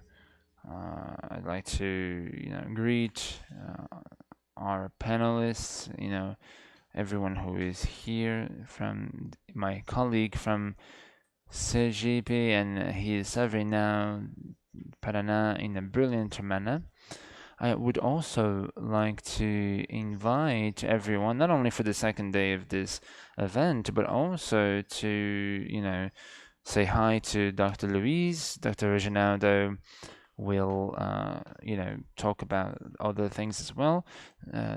Dr. Luis, who is a friend of ours, a friend of this court. We have been together in Germany with a group of judges there. I mean, it was great to be with you there. We really have you dear in our hearts, Dr. Flavia Piovesan, I was with her recently. It was an online event, This was a great event. So it's really great to be with you and to promote this event. And we have such a great audience. We have great lecturers speaking, and this is a theme that is very important, and we can definitely find solutions looking at the contributions made by all of you. Thank you. So now let's get started with.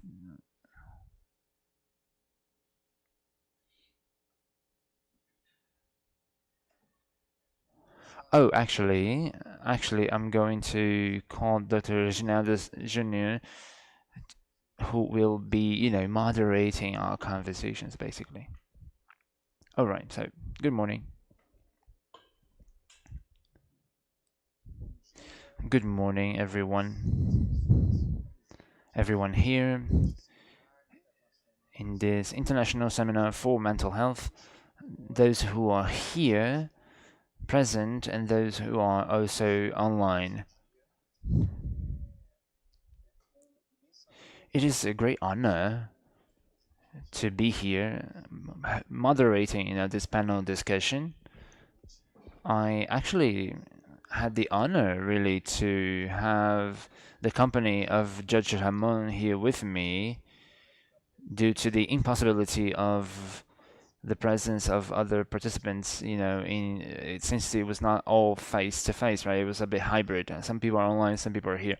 So to me, really, it is an honor to be here at the TJ Paraná, at this court. I mean, I was here recently to speak with Judge Rui, a great friend also, to discuss topics that have to do with social educational programs in this state of Paraná. We have spoken about a number of activities that have to do with social educational programs in Brazil. He's a great individual when it comes to this topic. Well, this panel today has a topic. It's called International Experiences in Care in Attention to Those who are Suffering through Mental Health in Conflict with the Law. Well, I'd like to begin by reminding all of us that yesterday the conversation on mental health is right now connected to the history, of course, in Brazil, of this national movement against psychiatric hospitals, psychiatric asylums, and it is motivated by the Italian movement and the democracy movement as well. Well, in Brazil, despite the fact that we speak about this history, about this element of inspiration from Italy, we also have those who inspire us, motivate us. They are the ones, the health professionals who work in these facilities, and also those individuals who were hospitalized in such places and survived such situations, and also the families in the 70s in Brazil that were, and they were connected to the return of democracy in Brazil, and this became a big movement so that Brazil could be part of this movement and make those changes, promoting a change of paradigm when we, offer ways to really abolish these institutions and abolish practices against human rights. So the 70s end, then we arrive at the 80s, and we see the beginning of the Brazilian national health system and service.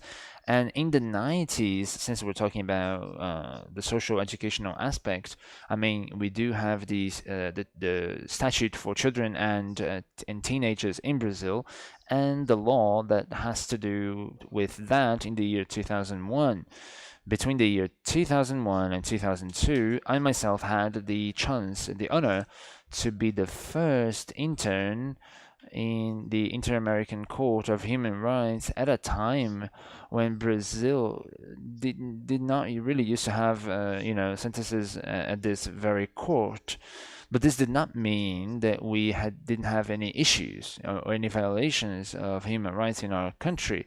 It so happens that in the year 1999, on the 4th of October, 3 days after arriving in Sobral, Sao Paulo, Damian Ximenez died, and in 2006, 7 years after that, as we remember, right, and we also remembered yesterday, the Brazilian state was considered responsible for the death of Damian Ximenez, and the Inter-American Court of Human Rights condemned Brazil when it comes to the rights to life, judicial due process, and also the general overview of those consecrated rights that is in our constitution, also in the international conventions.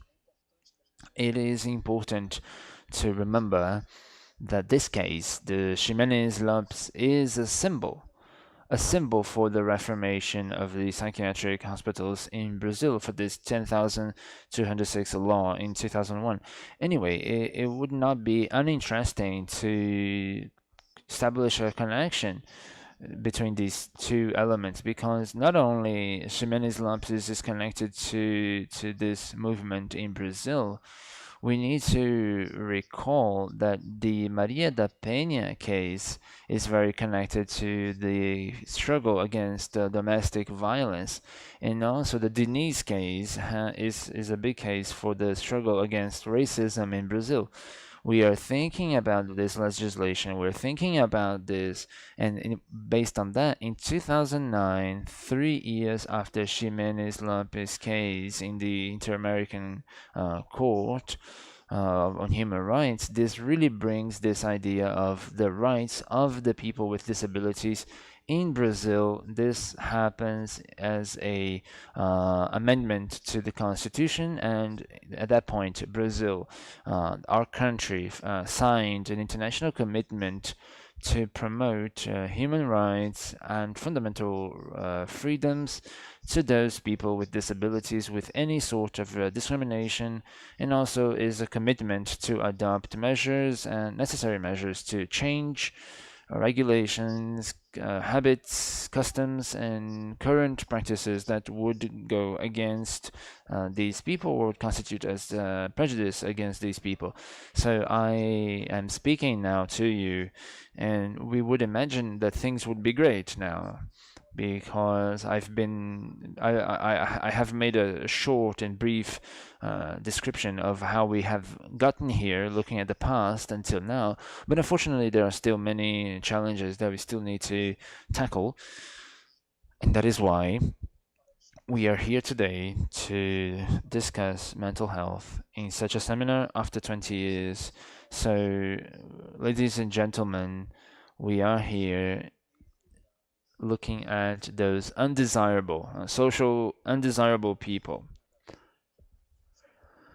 To me, ladies and gentlemen, as a black man, when we look at that first image, right, the first image that was shown to us, by Daniela, I realized that those had color, right?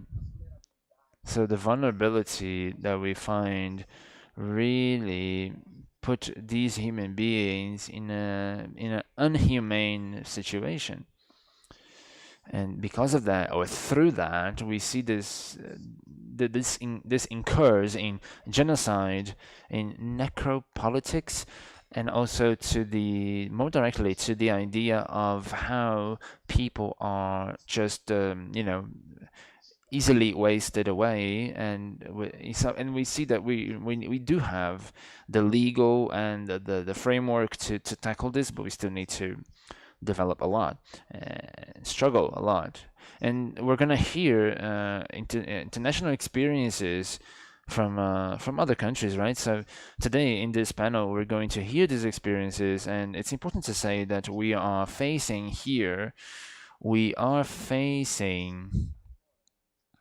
this contemporary element of vulnerability. First, freedom private deprivation, and also mental suffering. Our expectation in this panel discussion, what we're going to start listening to now, we hope that by listening to these international experiences, we may find ways to have better and stronger uh, uh, ideas and processes and solutions to these issues. So the idea, again, is that through this interchange and through coming up with real solutions, we are supposed to offer enough information to this debate through international guidelines and for the new resolution, and that we make it happen. To end, I would like to remind ourselves of a question, right, that was asked yesterday. Who is this system serving, right? Well, ladies and gentlemen, we see that the system is not serving those who are necessary to be served. I finish my speech here. I hope that our system of justice can serve dignity, human dignity, human autonomy, human singularity, that we can serve diversity and all sorts of discrimination and stigmatization of people. It should serve not only those people with disabilities, but also those people who, in an intersectional manner, are vulnerable, such as black people, LGBTQ, women, mothers, fathers, or those who care for teens and children, elderly, immigrants, homeless people, indigenous people, or even other traditional populations.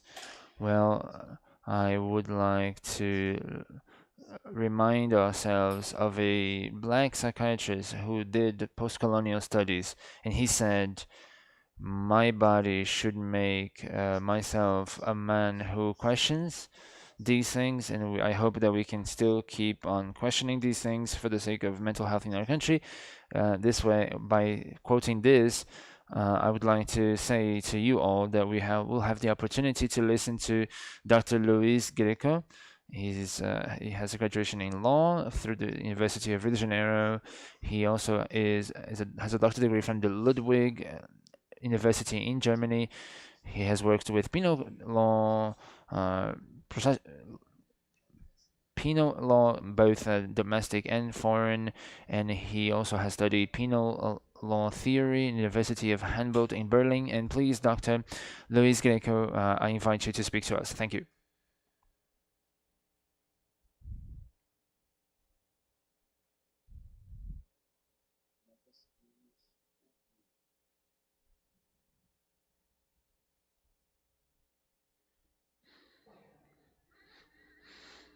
We can't hear him. Let's see.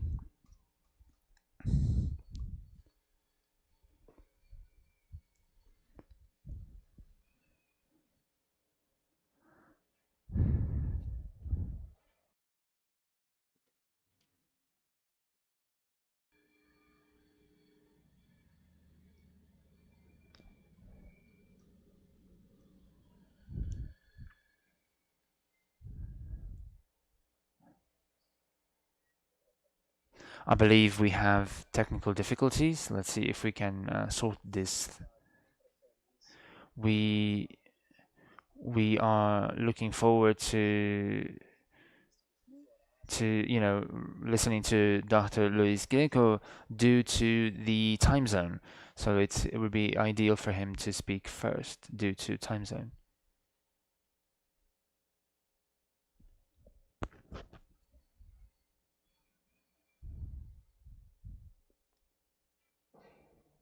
I would like to take this opportunity while we wait for this to be resolved.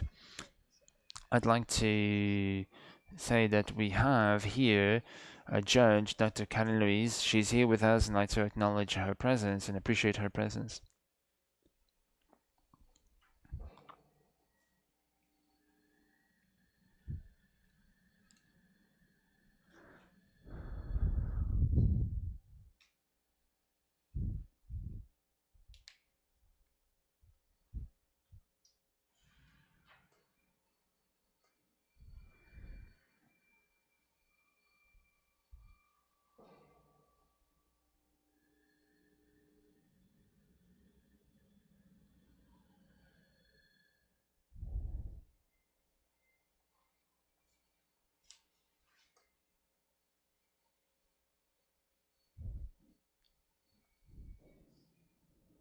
Let's also take this opportunity to let everyone know that we also have here in this panel Dr. Louise and Dr. Flavia. Yeah, they're here with us, yeah. And Dr. Flavia, I had the immense honor to work with at the National Council for Justice, the CNJ, in the Inter-American Court of Human Rights.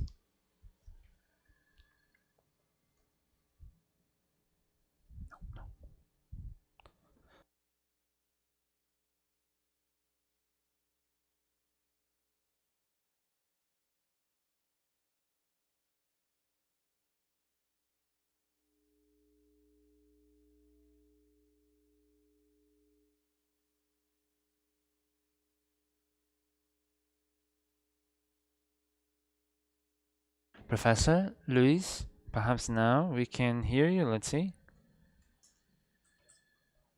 It seems that the volume is low, but we apparently we can hear you.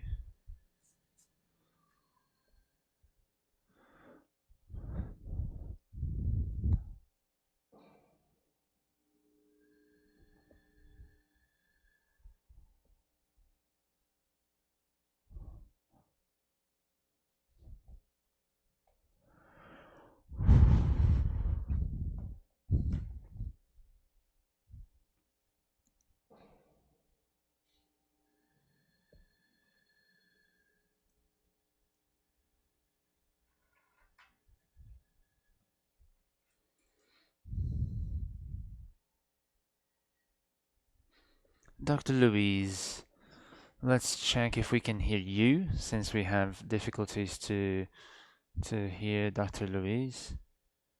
Let's see if we can hear you. Dr. Louise, can you hear us?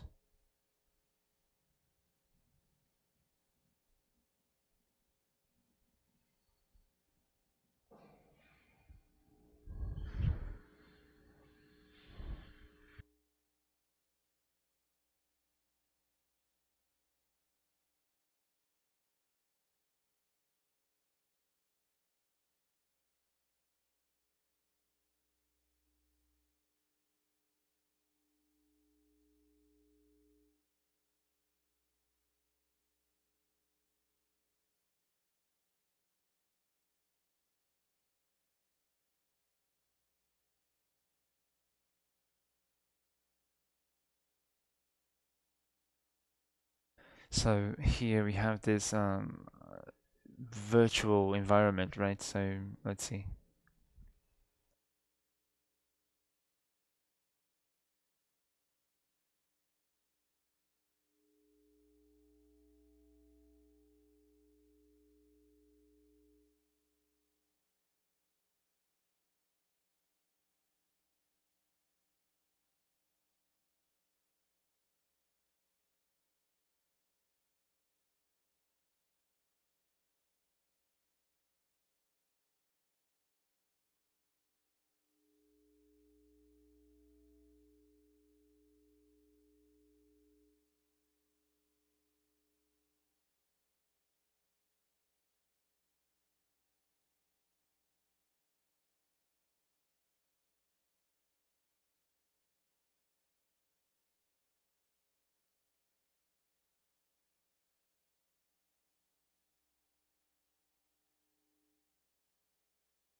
Yeah. Okay, it works. Oh, good, good. It works. Great. So let me get started, because, I've got to leave soon, so I'm gonna have to leave. So, but anyway, let me do as much as I can here. I'm not gonna go over 20 minutes. So listen, I'd like to begin by, greeting Dr. Flavia. I do not know her, Dr. Louise, great friend Ramon who is there. It's great to see you, even though I see you online. And the person who is beside beside Dr. Ramon, I could not hear your name. Sorry, I didn't catch your name. But anyway, I greet you as well. And let me get started. So I'm here to speak about the issue of the treatment of mental health uh, individuals who have mental illnesses in German law. So what I'm going to do now is to do something as modest as I can. I just want to share a perspective, an outlook of how this is dealt with in Germany. So I'll go through three elements here. First, I'll speak about the Constitution first. Then I'm going to speak about hospitalization and the issues with that, and looking at Europe when it comes to human rights. Third, I'm going to speak quickly about positive law when it comes to options of hospitalization and treatment in Germany. Okay, so I'm not going to go deep in anything, basically. I'm going to just offer you a first glimpse at this. So, but obviously, I want to make sure to offer some extra generic things as well. Anyway, first thing, the constitutional element to this. Well, there is foundation for this when it comes to this topic in Germany. Yeah, it comes mainly from the Article 104. It is a device really to which is there's another article, Article 2, and this has the idea of the right for coming and going. And when it comes to that, this is a clear wording. The freedom of a person can only be restricted through a foundation of law, and if it's based on this law and following these procedures. And it completely abolishes the idea of physical, mental, or psychic abuse when that happens. And there's another part of the Constitution that says very clearly that the judge should be the one to decide on any hospitalization to make sure that it is allowed to do it or it is allowed to continue doing it. But of course, the device also describes the possibility that another authority can define that this hospitalization in the case of a high danger. But of course, anyway, in that situation, it is necessary to also obtain a confirmation from a judge. So if anyone is incarcerated by the police, the police cannot keep anyone incarcerated until the end of the day. This is in the law in Germany. Anyway, so another piece of law describes that there is a duty to notify relative, close relative, or somebody who that person trusts, that person who is being deprived from their freedom, who's being kept incarcerated. But anyway, there are other things that I could mention here. There's this idea of the right to come and go, but of course, there's the right to life, there is the right to physical integrity. There are many rights that I'm going to mention at the end. Okay? Because when we look at hospitalization, we see that the usual justification for that to happen is that it tends to be, I mean, we tend to see other rights being considered for the person to be hospitalized, or for other people to look into this. The key word that I want to mention here is the relationship, which is a multipolar relationship of fundamental rights. Now, let me talk about the second element, which is the perspective of human rights.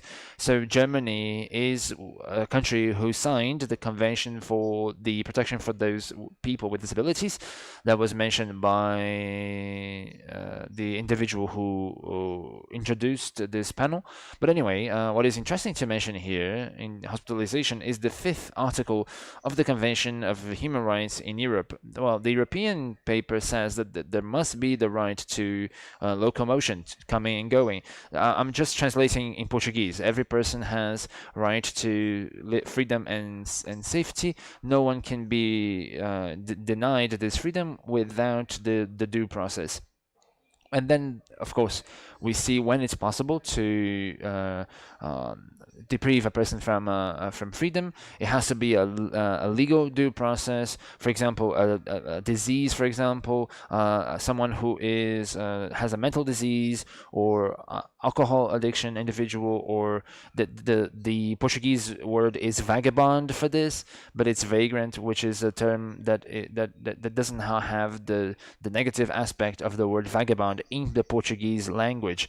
Anyway, I'm just mentioning this aspect, but when we look at this, we look at the court, the European court has looked at this device, has looked at other devices, and the essential element of this is that the court insists on a periodical analysis of these individuals, to make sure, these individuals with mental illnesses, to make sure and to guarantee that the judge should come back to analyze the case, to reevaluate it and see if the reasons for hospitalization still exist.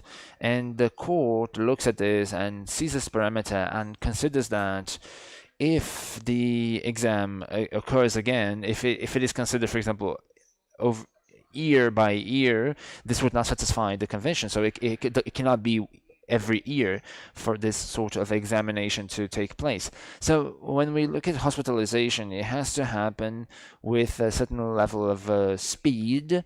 And what has been decided as well is that if there is any analysis that is done, scientific analysis that is done on the person's mental state and the level of danger that this person incurs or would incur on anybody in society, if that is the reason for the judge to keep that person hospitalized, if it's 9 months after that, it would be a violation of that, because the person might have changed within these 9 months.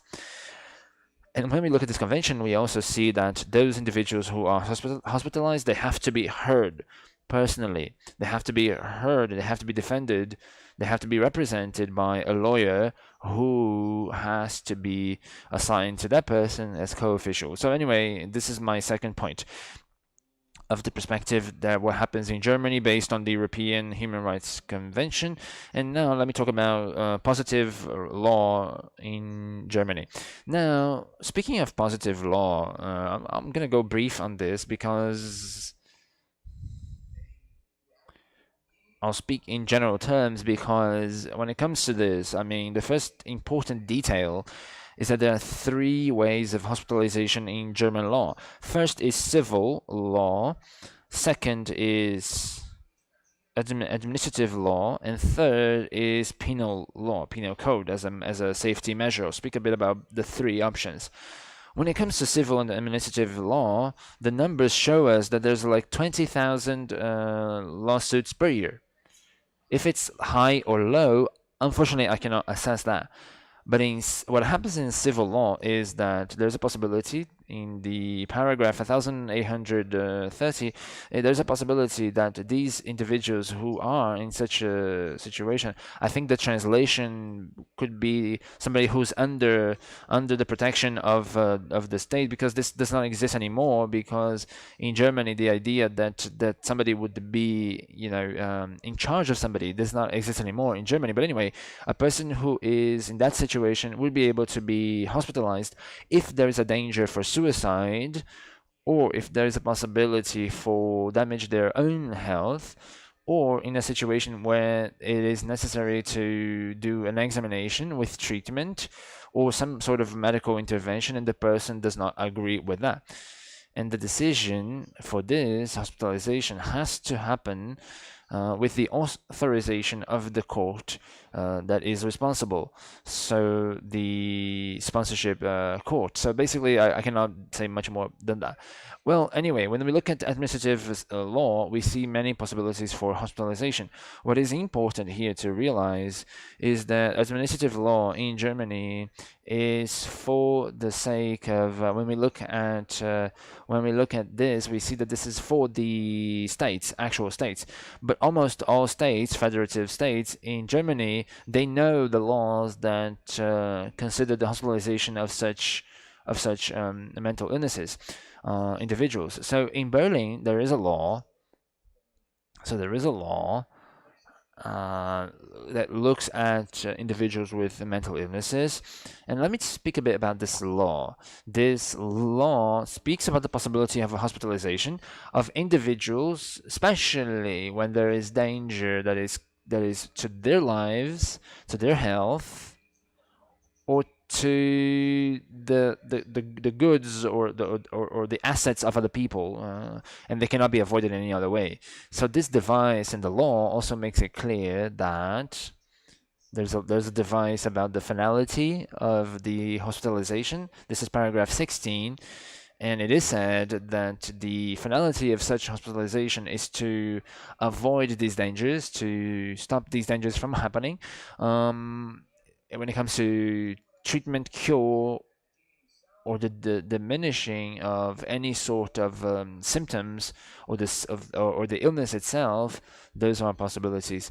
It is interesting to consider. I mean, at the legal aspect or the rather rhetorical aspect. I mean, it is important to consider that the person here should be respected in their dignity, in their integrity, and that the person being hospitalized can only be submitted to any limitation of freedom when it's really necessary with a plausible means and reason.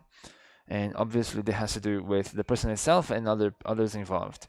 So when it comes to public law, when it comes to administrative law, we see that it's possible for mental health, for mental illness, and considerable danger to others, to the person who is hospitalized and the person and other people as well, and third parties. Anyway, now let's talk about penal code.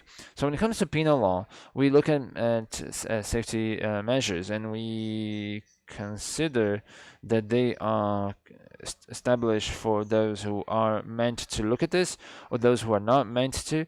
And basically, it talks about the last one that I'm going to mention is for both people, the dangerous people and also non-dangerous people. But there are three ways of hospitalization that German law considers and allows as a safety measure. First is hospitalization in a hospital, in a psychiatric hospital. The second is hospitalization in an institution that, what's the word, to cure addiction. I wouldn't be able to translate it very well, but anyway, it's about people who have any sort of addiction to anything, maybe alcohol, maybe drugs, well, these are possibilities, and the law establishes that. And the third possibility is is custody for the sake of safety. So safety custody. So this is a measurement that exists, has been discussed intensely in the last few years, because this is regardless of a mental illness, you know. So this has to do with people who are dangerous because they have committed severe crimes, and there is real possibility and there is real fear that they might commit those crimes again if they are released. In Germany, we need to remember that sentences tend to be low in when it comes to, if you compare to Brazil, for example. There are cases of 5 sexual assaults, one after the other. They were sentenced for each of them 2 years in prison, then back again, committing the same crime, and then back to the sentence again, 2 3 years, and then this would be one case, but it's not very often, really, you know. So finally, I'm getting to the conclusion here. To allow my colleagues here to speak as well, I want to consider general elements here. So, what I believe to be important to highlight from German law, and it is interesting as a lesson, really, not only a lesson, but you know, a motivation to help discussions, you know, when it comes, I mean, that I see that happen in Brazil, is that when it comes to mental health, this issue has to do with the person itself, society, I mean, the state, all of us, and anybody who is around this individual. So it is really something that has to do with everyone. We have to think about the person who has the illness, for sure, their freedom to come and go, their freedom to physical well-being. They're not an object, they're not a toy of the state. They're not to make us feel conveniently well. We do need to help them so they don't damage themselves, so that they don't damage others, and we owe it to other people, the people who they interact with. We owe them what we owe to them, assistance and help, so that these people should not be paying on their own lives the cost of of this illness, of this individual, right? So what happens here, what exists here, and what the German court has considered and has established, examining this issue, is what constitutionalists, constitution experts call multipolar analysis.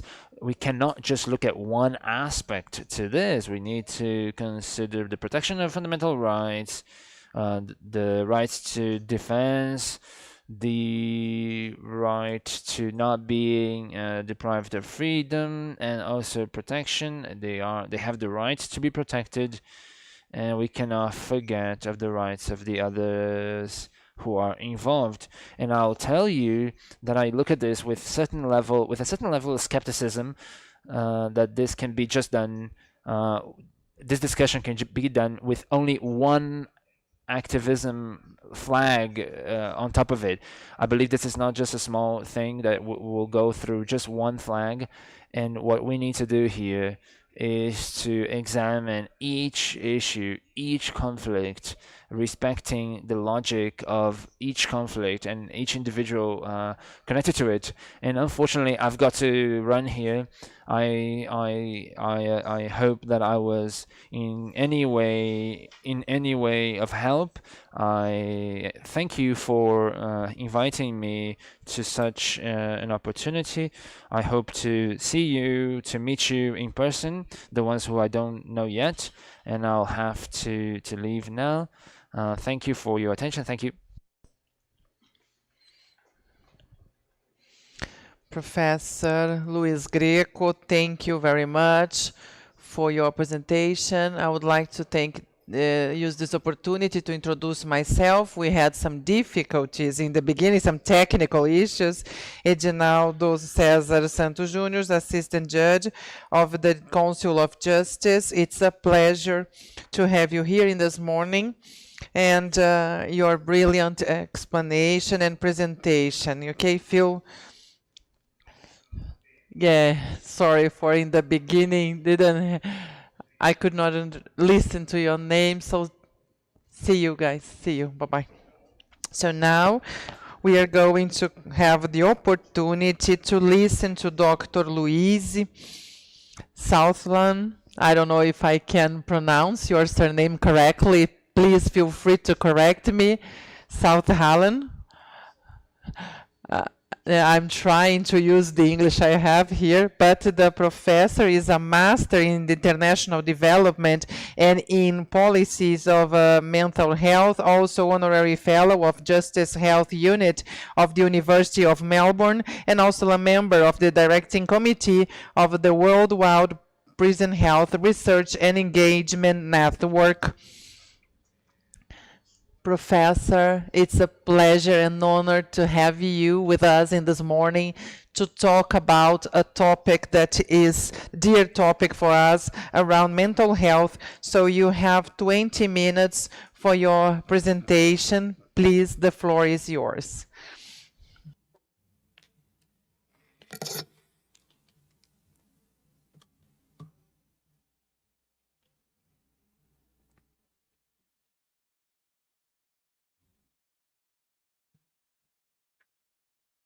Everyone, hope you can hear me okay. Ouvimos, sim. Screen.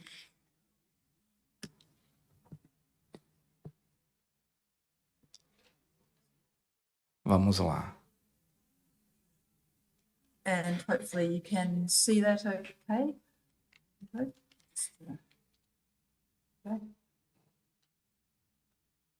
Well, firstly, can I thank you so much for the great honour to be part of this seminar and this panel, and it's a real pleasure to be here and to hear from the other panelists and the other honourable contributors to this seminar. So thank you so much to the organisers.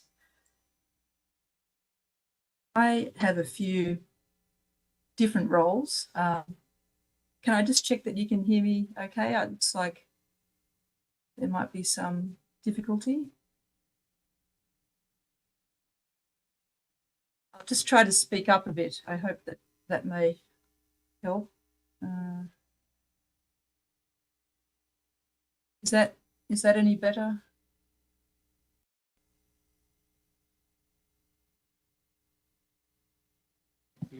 I'll keep going. Wait Please, a minute, please. Wait a minute, please, teacher.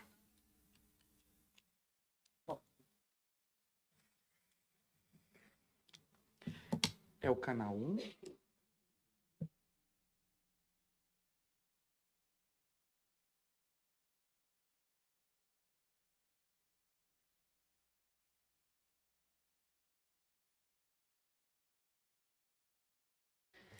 Pessoal, só um minutinho, a gente já vai conseguir sintonizar o equipamento, tá?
apresentação,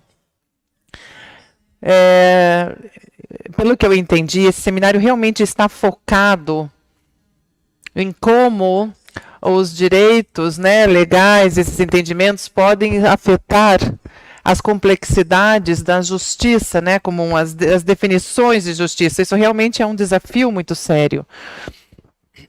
I thought that it Eu might be useful penso que if I talvez addressed seria this útil se eu through the abordasse lens of isso the principle of através prison health as public health. And I think it's an excellent public health principle, although it's extremely challenging to implement. But I think when we try to implement this principle in criminal justice settings, some of the barriers become clear to us that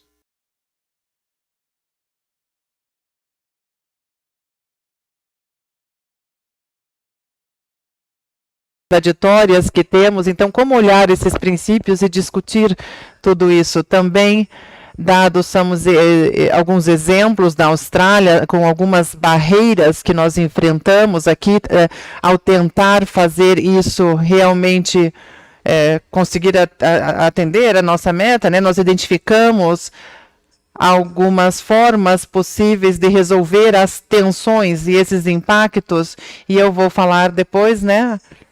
Aqui na Austrália nós não temos necessariamente um bom modelo para esse tópico, né? Acho que ainda temos muito a fazer, mas vou passar algumas ideias modestas, ok?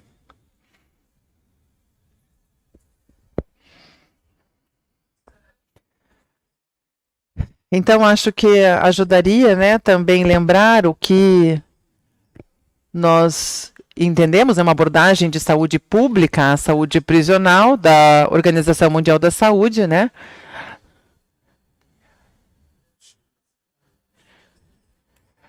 E quando eu falo de saúde prisional, em todas as discussões, eu falo de tribunais, eu falo de as well centros as de tensão forensic mental health política, units. unidades de What does it mean saúde. to Então, o take que a public health significa approach ter to essa abordagem de mental saúde health? pública à saúde Well, prisional? I find it useful. Eu on acho this que one é to realmente útil refer nesse to the World ponto Health Organization's ver a Organização various Mundial de Saúde, né, as declarations várias and declarações statements, through their e health afirmações program, através desse because they programa, take a né, very prisional, explicitly porque deixa public muito health approach to this explícito essa question. abordagem pública a And essa questão. I've extracted a little bit E eu here extraí from um the pouco 2022 Helsinki das conclusões de about what does it mean to take a public health approach. I think for this presentation, I'll just focus on a couple of these points. If you look at the second dot point, it's about let us not be constrained by our organisational and professional boundaries when we're seeking to focus on the health needs and health risks of a population. And I would also focus on the fourth point, which is about let's base our decision making as much as we can on evidence, data, and intelligence when we're bringing a public health approach to these questions. I think that sounds great in principle, and I think it's a great ideal, but it's very unusual, I think, to see that actually implemented. And I think one of the challenges is that criminal justice settings often rely very strongly on organisational and professional boundaries. That seems to be the nature of those institutions. And so that's one of the reasons I think it's very challenging. So what then does it mean Então, o to que say that significa prison health is dizer public que a health? saúde prisional the é idea saúde pública? in this is A that ideia de justice tudo settings, isso é que as criminal justice definições de settings should be justiça a comum, part of the devem national, estar à parte public mental da estratégia de saúde mental e planos estratégicos e and to padrões, draw on the tools e that para também public desenhar mental health essas planning ferramentas does que and é public a mental health saúde services do. que os serviços públicos fazem, que essas configurações e definições não são consideradas separadamente ou excluídas, mas estão integradas. Então, novamente, parece uma boa ideia, mas é realmente um desafio. And I'll now reflect E eu on vou some agora of the fazer algumas challenges that we've reflexões em experienced alguns dos in desafios que nós Australia tivemos in aqui na trying to do Austrália. this. Before I do that, I'll just mention a couple of Eu things about mencionei Australia algumas for coisas context. sobre a Austrália, vou falar só para dar um contexto Very para similar in vocês size das to barreiras, Brazil, né? Acho que but talvez we have seja pretty tiny similar em population, tamanho ao Brasil, mas a around 26 população million de people, 26 milhões de pessoas é realmente bem menor, about mas 3% of the population 3% is da indigenous população people. são pessoas, são indígenas. However, the Entretanto, indigenous people as are, comunidades significantly indígenas overrepresented in significativamente criminal justice representam, né, a justiça, o sistema de and, justiça comum.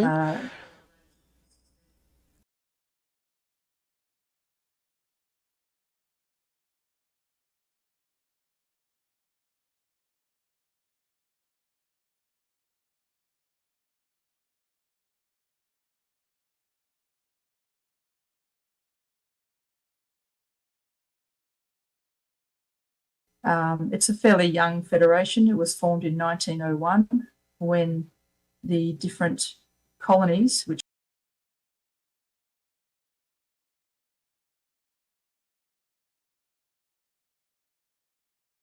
has some of the powers for responsibilities for mental health, and the state and territory governments have other responsibilities for mental health, and some of these are shared and overlapping.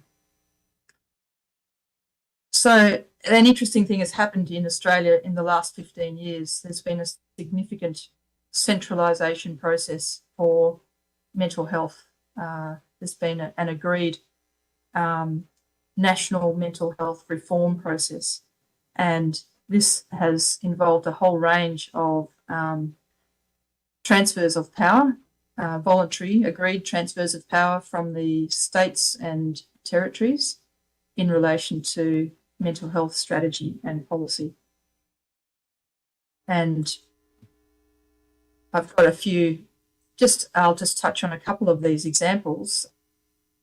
Very broad ranging. It deals with things like how funding services happens, the pricing models, how a national approach to standards and accreditation, and safety and quality, including monitoring and restricting restraint, for example, and seclusion.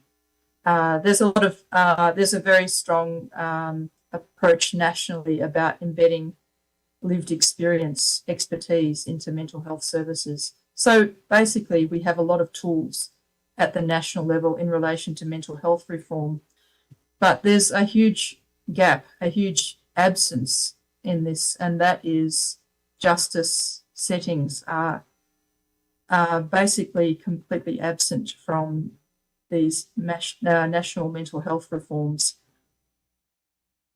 What that means is that they receive a small mention or a token discussion within all of these different tools and institutions, but in reality, there's no substantive inclusion of mental health services in prisons and the courts and police settings and so on. And the reasons that are usually given are that although it's seen as very important, it's just a bit too difficult, or it's too complex or too different, or it will come later. And so we have effectively a big carve out of all of our forensic and justice mental health services from all of the reforms that we've put so much time into doing.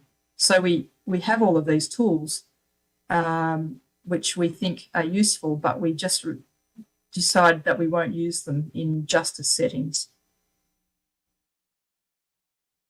And there's a lot of implications of having structural silos like this. One of the examples I want to give you is that we have universal health insurance, a national health insurance scheme called Medicare, which is a federal government responsibility. But because we have this separate understanding of prisons and justice settings, people who are in prison don't have access to this national health insurance scheme, and under the legislation that governs it, they are excluded. And the reasoning that is given for this is that they are under the care of a different government, of a state or territory government, which consequently has the responsibility of providing all of their healthcare services. And the impact of this is that they receive a lesser level of care because the same type of scalability isn't present and the same type of subsidy of services isn't present. And so we have a situation where every state and territory operates its own governance models for prison and forensic mental health. It operates its own staffing models and its own, without reference to other jurisdictions, other states or territories, without sharing information about this and without having agreed indicators for what a good model looks like or what good practice looks like, or how do we ensure that rights are protected in these settings. There's no national approach to any of this, and unlike our mental health systems where we have a strong national strategy, we have the opposite for mental health services in justice settings. So I think we can see that this is the opposite to the principle of prison health is public health. We have created this fractured approach where our public health is seen as something inclusive, and then we have almost a separate idea that, as if we think that people in the justice system are separate people somehow, are not part of our community. So for me, I think it feels like not just a silo of institutions, but a silo in our mindset and a silo in our perspective about how we understand what mental health services are for. So I think we can agree that silos like this don't work to help us achieve the goals of protecting the rights and improving the health of people in the justice system. However, I think it's clear that the answer to this problem is not simply bringing mainstream mental health tools and standards into the justice system, into justice mental health services, because I don't believe that they are fit for purpose. I don't think they're appropriate because they don't take account of the real differences that arise when we are talking about mental health services in justice settings. What I'm talking about here are things like the impact of prison procedures and security processes and the mere fact, the reality of the fact that people are confined. And if we think about a recovery approach to mental health, it emphasises elements of autonomy and choice and hope and relationship. And these are things that for example, a prison or another justice setting, these things are often outside the control of prison mental health staff. They are completely under the control of the prison administration, and yet they're so important for what a modern approach to mental health looks like. So this is a real challenge for us. It seems to me the only option is to adapt the tools from mainstream mental health, adapt them so that they take account of these factors, and because then they can draw upon a more holistic idea of mental health, because they're talking about what we understand mental health to be. It's not just receiving drugs or something biomedical. It's about so much more. So that a adaptation process like this is an interesting one and a challenging one. I have tried to do this, for example, with the World Health Organization Quality Rights Toolkit, which is a toolkit which means that enables mental health services to do an audit of their own services and try to understand how well are we complying with the human rights set out in the relevant international conventions. Are we meeting those human rights obligations? I tried adapting that, for example, to reflect the prison setting, and it showed to me that there's a lot of complexity about the environment, and we need to work very collaboratively on this because of the strong influence of prison procedures, prison ways, or forensic hospital procedures. And so we're very dependent on environmental and other staffing issues. So that's, I think, a significant difference when we're thinking about rights. So I think for me, that's part of the big challenge, is how do we make these two things come together? We want to overcome these silos, and we want to make prison health part of public health. However, we also want to take account of the genuine differences that are present in justice settings, and we need to find a way to do both of these things if we're going to reflect our complex ambitions and our obligations. So I'm going to just share 3 suggestions, and they're pretty, they probably sound fairly basic, I think. And I just want to say that these 3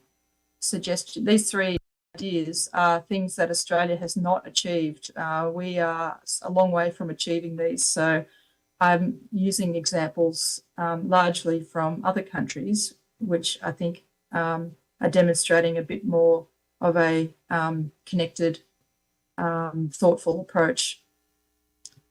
So firstly, I think one important step forward is for justice and health agencies at different levels of government to clearly articulate what are their common goals that they are actually trying to achieve for the mental health of people in justice settings.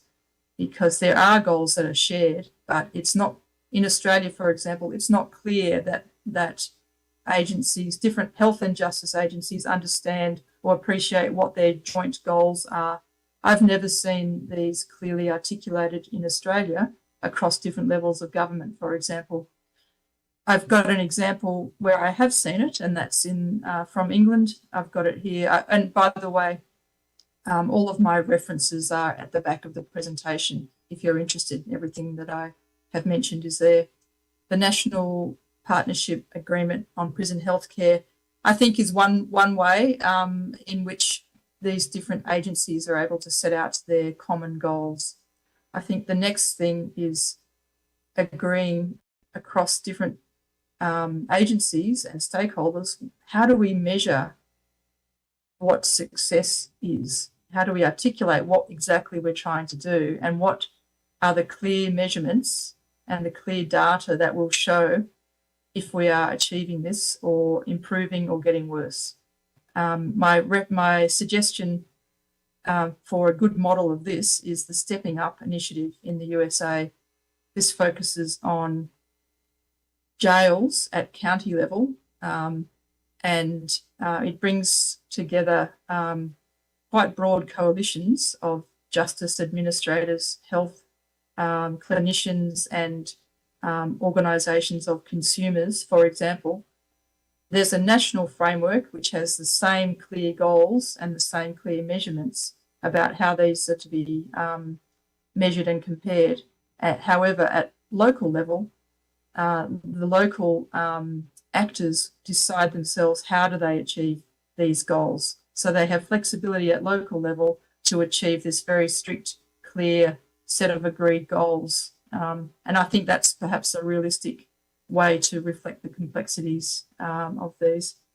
My last suggestion is that because these systems are so complex and different institutions interact in ways that we are largely invisible to us if we're working in one or two systems. I think we have no choice but to draw on the expertise of people who navigate these systems and who understand how they actually work in practice. And so I'm talking about people who are under the care of the systems, move between these systems, and their family members who develop expertise about how these systems work in practice that no one else has access to, and that we need if we're going to understand how to make change. And I've got a suggestion from the UK, the Revolving Doors Agency, as well as the one I'm involved in Australia, Mental Health Matters too.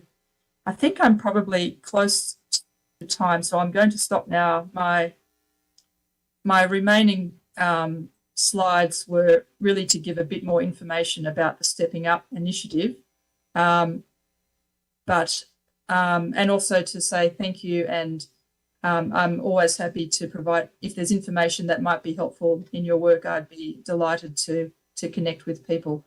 And if you'd like any further information about what I described, it's all at the back of my presentation. Thank you so much, and it's a pleasure.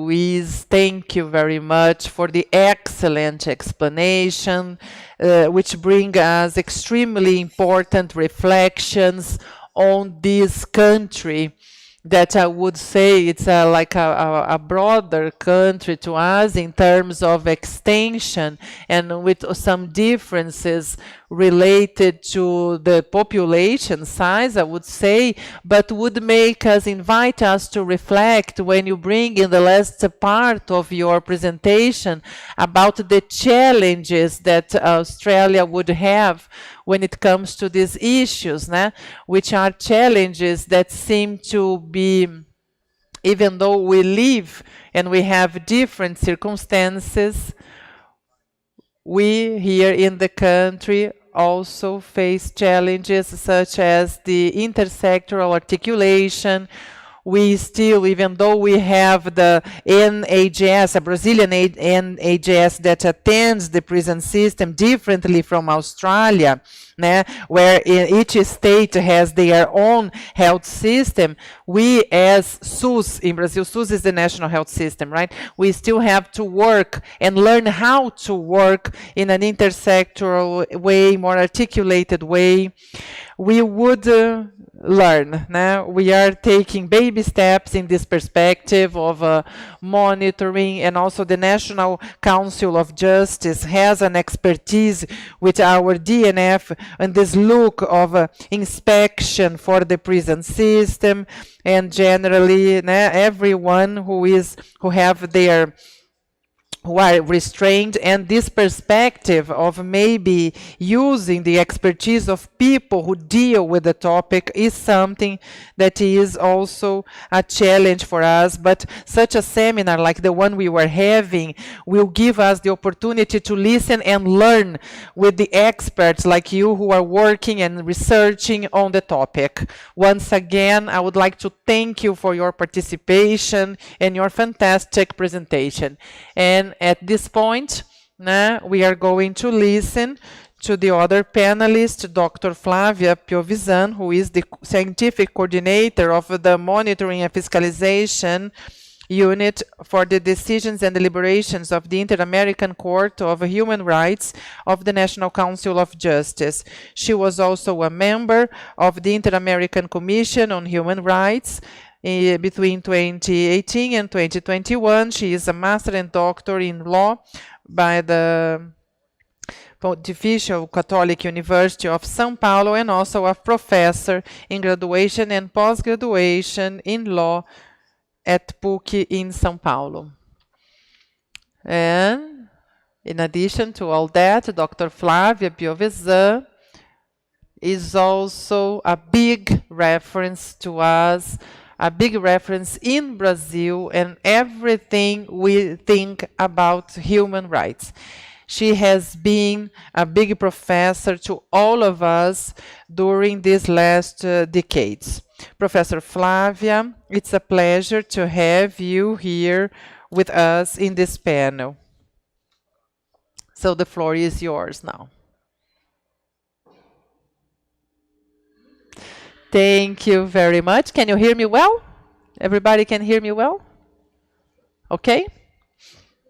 So good morning to you. I would like to say how glad I am, my recognition, and I would like to say how hopeful I am when participating in this seminar, and I would like to congratulate on this powerful partnership between the National Council of Justice and the Court of Justice in the state of Paraná, here now in the honor of the president of this panel, Dr. Edinaldo, who I work, we work together at the National Council of Justice, and also Judge Ramon, and also I would like to thank for learning so much with Professor Luiz, who brought this approach, this public health approach, and the many challenges they are facing there in Australia, as well as Luis Greco, the professor who brought the reality of Germany and the European system for the protection of human rights. Once again, I would like to congratulate you on this initiative, a historical seminar, I believe, no? And the honor it is to participate in this panel on the international experiences in this horizon of possibilities to really include the anti-asylum policy in our country, in Brazil. So now I would like to return here to the context, and I would quote our president, Dr. Edinaldo.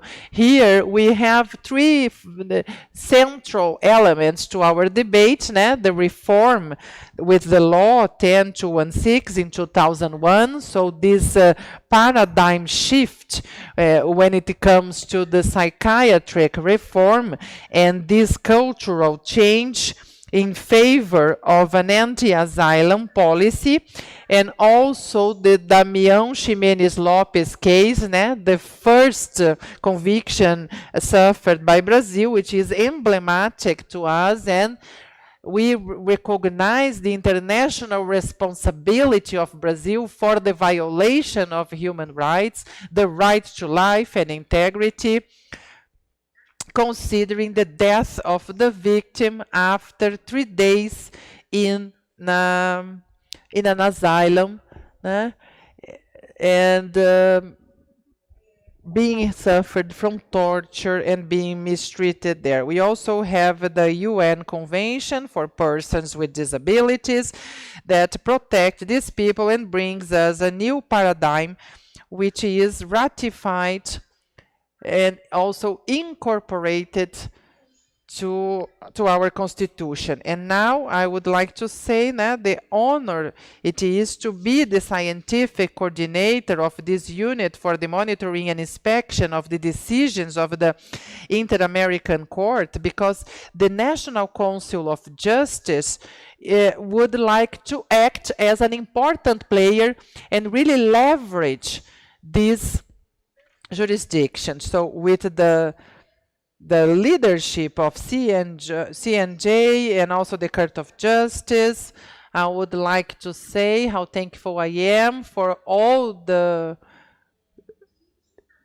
these people who allowed for the creation of a work group composed with a very pluralist, people with a high expertise, Professor Luiz, a very plural group that allowed for the resolution 487, this resolution that brings this new look when it comes to the anti-asylum policy to the judiciary, establishing the guidelines for its implementation for the UN Convention on the rights of persons with disabilities.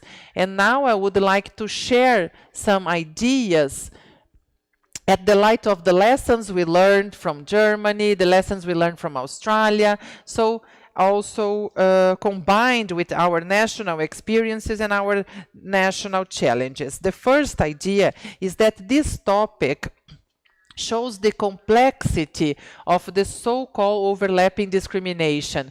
So we see here ways of vulnerability, serious vulnerabilities. We have on one side people with mental struggling, the other side they are freedom, restraints, and also, as it was mentioned in the previous panel, the intersectionality, who these people are. There is the disproportional impact, especially when it comes to the people in the Black people, the youth. So we have to see these intersectionalities in order to break this and allow for something that I learned in the Inter-American system. When there is serious vulnerabilities, the judge's consequence, which is the duty to reinforce protection to these people. So this is the first idea I bring to this panel. The second idea is on the convention that protects people with disabilities, because it brings a different paradigm, a different perception, because persons with disabilities, if we analyze the history, there was a phase of intolerance because disabilities were considered like a sin or a punishment, God's punishment. There also was the phase that when they were invisible, also some assistance, but convention brings this the look of the social inclusion, and it changes the definition of disability, because we understand that disabilities, we have this interface with the environment, and the environment can make these disabilities even worse. So it's a duty of the state to eliminate this barrier, either if it is cultural, physical, social, that would avoid them to exert their rights.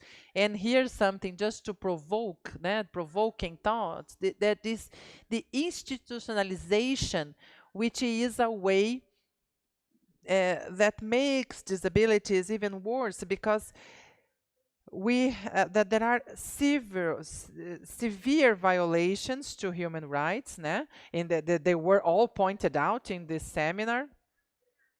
And it means that this environment, it is a locus that produces violence, stigma, discriminalization, and violation of rights. So here, I am the voice of the UN on the rights of persons with disabilities from October 10th, the guidelines on the disinstitutionalization. So the duty of the states to abolish the institutionalization, because it is a discriminatory practice against persons with disabilities, because institutionalization is somehow a violence against persons with disabilities. And here I am quoting the UN and the Committee for the Rights of Persons with Disabilities, because there is this paradox. Institutionalization, by excluding these people, they do not offer the possibility of inclusive participation of these people in the community. This is why the UN says states parties should abolish all forms of institutionalization. So states should abolish this institutionalization, and there is no reason for perpetrating it. This is what the Committee of the Rights of Persons with Disabilities from October 22nd says, and also the Human Rights Council from February 2022 on the same direction, with the same north. So here I would like to put some emphasis on the duty of the states when it comes to the disinstitutionalization based on the right to mental health. And also the Human Rights Council in April 2019 treats the right of everyone to enjoy the highest attainable standard of physical and mental health. And also, at the light of this resolution of the Human Rights Council, one of the conclusions is exactly to expose the violence of the institutionalization as something which is unacceptable, né? Kind of coercion. And also, another report, né? Mental Health and Human Rights from the UN for human rights, understanding that institutionalization is discriminalization, violence, coercion, and abuse. So it's a collection. I can share with you all these references that show this thesis that institutionalization would be the means, né, that would make disability even worse. So this state has the duty of abolishing these obstacles, these barriers that the third idea here, I would quote Professor Luiz, né, the right to health, to mental health. Né? I really liked what you said about this public health approach. So if there is the right to mental health, this imposes some duties. Né? There is no right without duties. So this, for 4 years as a member of the Inter-American Committee, this is, if there is the right to mental health, this right involves components such as accessibility, quality, availability, and it also imposes some state duties, né, and also legal obligations of the state to respect these rights, do not violate them, the duty to protect, and the duty to fulfill, to implement this by adopting all the necessary measures. And I would like to conclude with the last idea on how much this seminar is a historical seminar. It is because it fosters a new legal culture, a new paradigm for the end of institutionalization by fostering a protective view of these people with disabilities, aiming at their inclusion, their participation. Professor Luiz Greco mentioned this multidimensional, né, characteristic of the human rights, also mentioned the community, the family as a basis. And it's exactly on that sense that I feel really proud to serve as a scientific coordinator at the National Council of Justice, and also congratulate them on Resolution 407 from 2003, because it really implements all the parameters, né, the protective parameters of the UN and also the Inter-American parameters by instituting the anti-asylum policy of the judiciary. And so this focus, né, on rights, also the focus on the permanent support with the psychosocial networks, also the fundamental principles such as the human dignity, diversity, and abolishing all discrimination kinds of forms, also the adoption of an anti-asylum policy, also psychosocial rehabilitation, social inclusion, the right to full health, né? Therapeutical environments, né?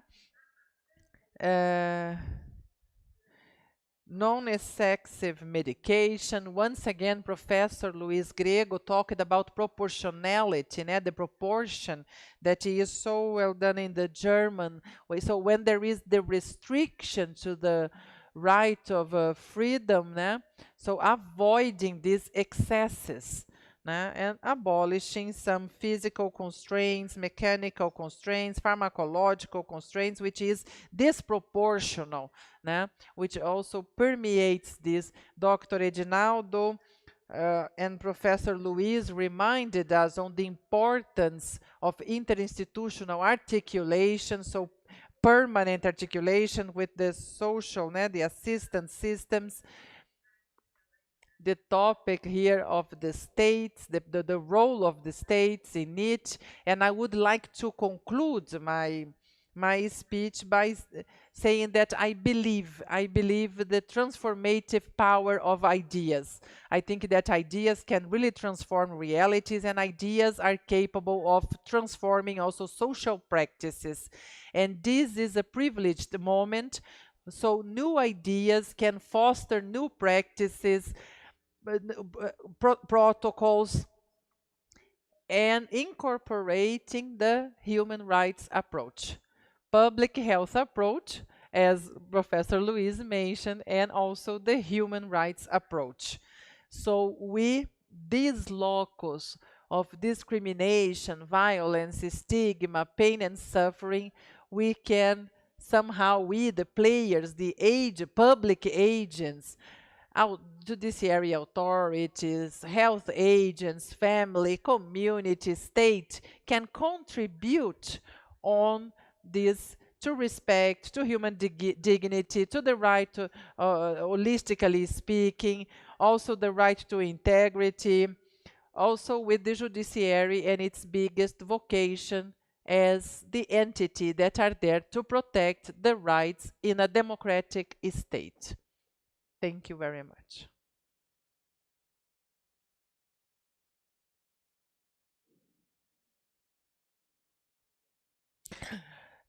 I was sure that Professor Flavia would bring us huge contributions to this panel, so we could finish this important panel by bringing us these important reflections on this topic.